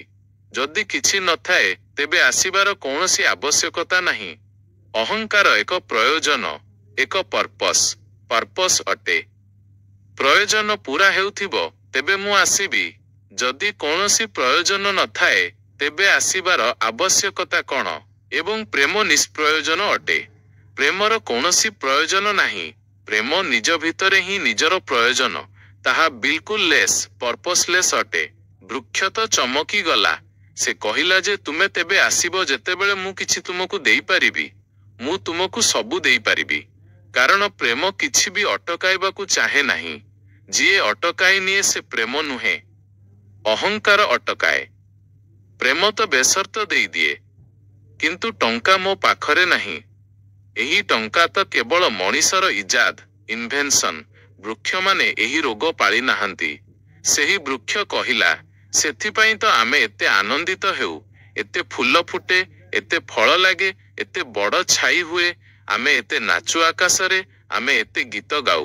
ପକ୍ଷୀମାନେ ଆମ ଉପରେ ଆସନ୍ତି ଓ ସଙ୍ଗୀତର କଳରବ କରନ୍ତି। କାରଣ ଆମ ପାଖରେ ଟଙ୍କା ନାହିଁ। ଯେଉଁଦିନ ଆମ ପାଖରେ ବି ଟଙ୍କା ହୋଇଯିବ ଆମେ ବି ମଣିଷ ପରି ଦିନହୀନ ମନ୍ଦିରରେ ବସି ଶୁଣିବା ଯେ ଶାନ୍ତି କିପରି ପାଇବା, ପ୍ରେମ କିପରି ପାଇବା। ନାଇଁ ଆମ ପାଖରେ ଟଙ୍କା ନାହିଁ। ତେବେ ସେ କହିଲା ପୁଣି ମୁଁ କଣ ଆସିବି ତୁମ ପାଖକୁ? ଯେଉଁଠାରେ ଟଙ୍କା ଅଛି ମୋତେ ସେଠାକୁ ଯିବାକୁ ପଡ଼ିବ। ମୋତେ ଟଙ୍କାର ଆବଶ୍ୟକତା ଅଛି। ଅହଙ୍କାର ଟଙ୍କା ମାଗେ କାରଣ ଟଙ୍କା ଶକ୍ତି। ଅହଙ୍କାର ଶକ୍ତି ମାଗେ। ସେହି ବୃକ୍ଷ ବହୁତ ଭାବିଲା। ପୁଣି ତାହାକୁ ଖ୍ୟାଲ ଆସିଲା ତେବେ ତୁମେ ଗୋଟିଏ କାମ କର, ମୋର ସବୁ ଫଳ ତୋଳି ନେଇଯାଅ ଏବଂ ବିକ୍ରି କରିଦିଅ, ତେବେ ହୁଏତ ଟଙ୍କା ମିଳିଯିବ। ଏବଂ ସେହି ପିଲାଟିକୁ ମଧ୍ୟ ଖ୍ୟାଲ ଆସିଲା। ସେ ଚଢ଼ିଲା ଏବଂ ସେ ସବୁ ଫଳ ତୋଳି ପକାଇଲା। କଞ୍ଚା ମଧ୍ୟ ଖସାଇ ପକାଇଲା। ଶାଖା ମଧ୍ୟ ଭାଙ୍ଗିଲା, ପତ୍ର ମଧ୍ୟ ଛିଡ଼ିଲା। କିନ୍ତୁ ବୃକ୍ଷ ବହୁତ ଖୁସି ହେଲା, ବହୁତ ଆନନ୍ଦିତ ହେଲା। ଭାଙ୍ଗି ହୋଇ ମଧ୍ୟ ପ୍ରେମ ଆନନ୍ଦିତ ହୁଏ। ଅହଙ୍କାର ପାଇଁ ମଧ୍ୟ ଆନନ୍ଦିତ ହୁଏ ନାହିଁ, ପାଇ ମଧ୍ୟ ଦୁଃଖୀ ହୁଏ। ଏବଂ ସେହି ପିଲାଟି ତ ଧନ୍ୟବାଦ ମଧ୍ୟ ଦେଲାନି ପଛକୁ ଫେରି। କିନ୍ତୁ ସେହି ବୃକ୍ଷକୁ ଜଣା ପଡ଼ିଲାନି। ତାହାକୁ ତ ଧନ୍ୟବାଦ ମିଳିଗଲା ଏଥିରେ ଯେ ସେ ତାହାର ପ୍ରେମକୁ ସ୍ୱୀକାର କଲା ଏବଂ ତାହାର ଫଳ ନେଇଗଲା ଏବଂ ବଜାରରେ ବିକ୍ରି କଲା। କିନ୍ତୁ ପୁଣି ସେ ବହୁତ ଦିନ ପର୍ଯ୍ୟନ୍ତ ଆସିଲାଣି। ତାହା ପାଖରେ ଟଙ୍କା ଥିଲା ଏବଂ ଟଙ୍କାରୁ ଟଙ୍କା ଉତ୍ପନ୍ନ କରିବାର ସେ ଚେଷ୍ଟାରେ ଲାଗି ଯାଇଥିଲା। ସେ ଭୁଲିଗଲା। ବର୍ଷ ବିତିଗଲା ଏବଂ ବୃକ୍ଷ ଉଦାସ ଅଛି ଏବଂ ତାହାର ପ୍ରାଣରେ ରସ ବହି ଯାଉଛି ଯେ ସେ ଆସୁ ତାହାର ପ୍ରେମୀ ଏବଂ ତାହାର ରସ ନେଇଯାଉ। ଯେପରି କୌଣସି ମାର ସ୍ତନରେ କ୍ଷୀର ଭରି ହୋଇଥାଉ ଏବଂ ତାହାର ପୁଅ ହଜି ଯାଇଥାଉ ଏବଂ ତାହାର ସବୁ ପ୍ରାଣ ଛଟପଟ ହେଉଥାଉ ଯେ ତାହାର ପୁଅ କେଉଁଠି ଅଛି ଯାହାକୁ ସେ ଖୋଜୁ, ଯିଏ ତାହାକୁ ହାଲୁକା କରିଦେଉ, ନିର୍ଭର କରିଦେଉ। ଏପରି ସେହି ବୃକ୍ଷର ପ୍ରାଣ ପୀଡ଼ିତ ହେବାକୁ ଲାଗିଲା ଯେ ସେ ଆସୁ ଆସୁ ଆସୁ। ତାହାର ସବୁ ସ୍ୱର ଏହି ଗୁଞ୍ଜିବାକୁ ଲାଗିଲା ଯେ ଆସ। ବହୁତ ଦିନ ପରେ ସେ ଆସିଲା। ଏବେ ସେହି ପିଲାଟି ତ ପ୍ରୌଢ଼ ଆଡଲ୍ଟ ହୋଇଯାଇଥିଲା। ବୃକ୍ଷ ତାହାକୁ କହିଲା ଯେ ଆସ ମୋ ପାଖକୁ, ମୋ ଆଲିଙ୍ଗନକୁ ଆସ। ସେ କହିଲା ଛାଡ଼ ଏହି ବକ୍ୱାସ, ନନସେନ୍ସ। ଏଗୁଡ଼ିକ ପିଲାଦିନର କଥା। ଅହଙ୍କାର ପ୍ରେମକୁ ପାଗଳାମୀ ଭାବେ, ପିଲାଦିନର କଥା ଭାବେ। ସେହି ବୃକ୍ଷ କହିଲା ଆସ ମୋ ଡାଳରେ ଝୁଲ, ନାଚ। ସେ କହିଲା ଛାଡ଼ ଏହି ଫିଜୁଲ, ୟୁଜଲେସ୍ କଥା। ମୋତେ ଗୋଟିଏ ଘର ତିଆରି କରିବାର ଅଛି। ଘର ଦେଇପାରିବ ତୁମେ? ବୃକ୍ଷ କହିଲା ଘର? ଆମେ ତ ବିନା ଘରେ ହିଁ ରହୁ। ଘରେ ତ କେବଳ ମଣିଷ ରହେ। ଦୁନିଆରେ ଆଉ କେହି ଘରେ ରହେ ନାହିଁ, କେବଳ ମଣିଷ ରହେ। ତେବେ ଦେଖୁଛ ମଣିଷର ଅବସ୍ଥା, ଘରେ ରହୁଥିବା ମଣିଷର ଅବସ୍ଥା। ତାହାର ଘର ଯେତିକି ବଡ଼ ହୋଇ ଚାଲିଯାଏ ମଣିଷ ସେତିକି ଛୋଟ ହୋଇ ଚାଲିଯାଏ। ଆମେ ତ ବିନା ଘରେ ରହୁ। କିନ୍ତୁ ଗୋଟିଏ କଥା ହୋଇପାରେ ଯେ ତୁମେ ମୋର ଶାଖା କାଟି ନେଇଯା, ତେବେ ହୁଏତ ତୁମେ ଘର ତିଆରି କରିପାରିବ। ଏବଂ ସେହି ପ୍ରୌଢ଼ କୁରାଢ଼ୀ ନେଇ ଆସିଗଲା ଏବଂ ସେହି ବୃକ୍ଷର ଶାଖାଗୁଡ଼ିକୁ କାଟି ପକାଇଲା। ବୃକ୍ଷ ଏକ ଗଣ୍ଡି ହୋଇ ରହିଗଲା, ଲଙ୍ଗଳା। କିନ୍ତୁ ବୃକ୍ଷ ବହୁତ ଆନନ୍ଦିତ ଥିଲା। ପ୍ରେମ ସର୍ବଦା ଆନନ୍ଦିତ, ଯଦିଓ ତାହାର ଅଙ୍ଗ ମଧ୍ୟ କାଟି ହୋଇଯାଏ। କିନ୍ତୁ କେହି ନେଇଯାଉ, କେହି ନେଇଯାଉ, କେହି ବାଣ୍ଟି ନେଉ, କେହି ସମ୍ମିଳିତ ହୋଇଯାଉ, ଭାଗିଦାର ହୋଇଯାଉ। ଏବଂ ସେହି ପିଲାଟି ତ ପଛକୁ ଫେରି ମଧ୍ୟ ଦେଖିଲାଣି। ସେ ଘର ତିଆରି କରିନେଲା ଏବଂ ବର୍ଷ ବିତିଗଲା। ସେହି ଗଣ୍ଡି ବାଟ ଚାହୁଁଥାଏ, ସେ ଚିତ୍କାର କରିବାକୁ ଚାହୁଁଥାଏ, କିନ୍ତୁ ଏବେ ତାହା ପାଖରେ ପତ୍ର ମଧ୍ୟ ନଥିଲା, ଶାଖା ମଧ୍ୟ ନଥିଲା। ପବନ ଆସୁଥିଲା ଏବଂ ସେ କହି ମଧ୍ୟ ପାରୁନଥିଲା, ଡାକି ମଧ୍ୟ ପାରୁନଥିଲା। କିନ୍ତୁ ତାହାର ପ୍ରାଣରେ ତ ଗୋଟିଏ ହିଁ ଗୁଞ୍ଜନ ଥିଲା ଯେ ଆସ୍, ଆସ୍। ଏବଂ ବହୁତ ଦିନ ବିତିଗଲା। ତେବେ ସେହି ପିଲାଟି ବୁଢ଼ା ଲୋକ ହୋଇଯାଇଥିଲା। ସେ ବାହାରୁଥିଲା ପାଖ ଦେଇ। ବୃକ୍ଷ ପାଖକୁ ଆସି ଠିଆ ହୋଇଗଲା। ତେବେ ବୃକ୍ଷ ପଚାରିଲା, କ'ଣ କରିପାରିବି ଆହୁରି ମୁଁ ତୁମ ପାଇଁ? ତୁମେ ବହୁତ ଦିନ ପରେ ଆସିଲ। ସେ କହିଲା, ତୁମେ କ'ଣ କରିପାରିବ? ମୋତେ ଦୂର ଦେଶ ଯିବାର ଅଛି ଧନ କମାଇବା ପାଇଁ। ମୋତେ ଗୋଟିଏ ନାଁର ଆବଶ୍ୟକତା ଅଛି। ତେବେ ସେ କହିଲା, ତୁମେ ମୋତେ ଆହୁରି କାଟିନିଅ, ତେବେ ମୋର ଏହି ଗଣ୍ଡିରୁ ନାଁ ବନିଯିବ। ଏବଂ ମୁଁ ବହୁତ ଧନ୍ୟ ହେବି ଯେ ମୁଁ ତୁମର ନାଁ ବନିପାରିବି ଏବଂ ତୁମକୁ ଦୂର ଦେଶ ନେଇପାରିବି। କିନ୍ତୁ ତୁମେ ଶୀଘ୍ର ଫେରି ଆସିବ ଏବଂ ସକୁଶଳ ଫେରି ଆସିବ। ମୁଁ ତୁମର ପ୍ରତୀକ୍ଷା କରିବି। ଏବଂ ସେ କରତ ସରେ ସେହି ବୃକ୍ଷକୁ କାଟି ପକାଇଲା। ତେବେ ସେ ଗୋଟିଏ ଛୋଟ ଗଣ୍ଡି ହୋଇ ରହିଗଲା ଏବଂ ସେ ଦୂର ଯାତ୍ରା ଉପରେ ବାହାରିଗଲା। ଏବଂ ସେହି ଗଣ୍ଡି ମଧ୍ୟ ପ୍ରତୀକ୍ଷା କରୁ ରହିଲା ଯେ ସେ ଆସୁ ଆସୁ। କିନ୍ତୁ ଏବେ ତାହା ପାଖରେ କିଛି ବି ନାହିଁ ଦେବାକୁ। ହୁଏତ ସେ ଆସିବ ନାହିଁ, କାରଣ ଅହଙ୍କାର ସେଇଠି ଆସେ ଯେଉଁଠାରେ କିଛି ପାଇବାର ଥାଏ। ଅହଙ୍କାର ସେଠାକୁ ଯାଏ ନାହିଁ ଯେଉଁଠାରେ କିଛି ପାଇବାର ନଥାଏ। ଅହଙ୍କାର ନେବାର ଭାଷା ବୁଝେ, ପ୍ରେମ ଦେବାର ଭାଷା। ଏହାଠାରୁ ଅଧିକ ଆଉ କିଛି ମୁଁ କହିବି ନାହିଁ। ଜୀବନ ଏକ ଏପରି ବୃକ୍ଷ ବନିଯାଉ ଏବଂ ସେହି ବୃକ୍ଷର ଶାଖା ଅନନ୍ତ ପର୍ଯ୍ୟନ୍ତ ଫେଲିଯାଉ, ସମସ୍ତେ ତାହାର ଛାଇରେ ଥାଆନ୍ତୁ ଏବଂ ସମସ୍ତଙ୍କ ପର୍ଯ୍ୟନ୍ତ ତାହାର ବାହୁ ଫେଲିଯାଉ। ତେବେ ଜଣା ପଡ଼ିପାରେ ଯେ ପ୍ରେମ କ'ଣ? ପ୍ରେମର କୌଣସି ଶାସ୍ତ୍ର ନାହିଁ, ନା କୌଣସି ପରିଭାଷା ଅଛି, ନା ପ୍ରେମର କୌଣସି ସିଦ୍ଧାନ୍ତ ଅଛି। ତେବେ ମୁଁ ବହୁତ ହଇରାଣୀରେ ଥିଲି ଯେ କ'ଣ କହିବି ଆପଣଙ୍କୁ ଯେ ପ୍ରେମ କ'ଣ, ତାହା ତ ବତାଇବା କଠିନ। ଆସି ବସିପାରେ, ଯଦି ମୋ ଆଖିରେ ଦେଖାଯାଉଛି ତେବେ ଦେଖାଯାଇପାରେ, ଯଦି ମୋ ହାତରେ ଦେଖାଯାଉଛି ତେବେ ଦେଖାଯାଇପାରେ। ମୁଁ କହିପାରେ ଏହା ହେଉଛି ପ୍ରେମ। କିନ୍ତୁ ପ୍ରେମ କ'ଣ? ଯଦି ମୋ ଆଖିରେ ନ ଦେଖାଯାଉଛି, ମୋ ହାତରେ ନ ଦେଖାଯାଉଛି, ତେବେ ଶବ୍ଦରେ ବିଲକୁଲ ବି ଦେଖାଯାଇପାରେ ନାହିଁ ଯେ ପ୍ରେମ କ'ଣ। ମୋ କଥାକୁ ଏତେ ପ୍ରେମ ଏବଂ ଶାନ୍ତିରେ ଶୁଣିଲେ ସେଥିପାଇଁ ବହୁତ ବହୁତ ଅନୁଗୃହୀତ ଏବଂ ଶେଷରେ ସମସ୍ତଙ୍କ ଭିତରେ ବସିଥିବା ପରମାତ୍ମାଙ୍କୁ ପ୍ରଣାମ କରୁଛି। ମୋର ପ୍ରଣାମ ସ୍ୱୀକାର କରନ୍ତୁ।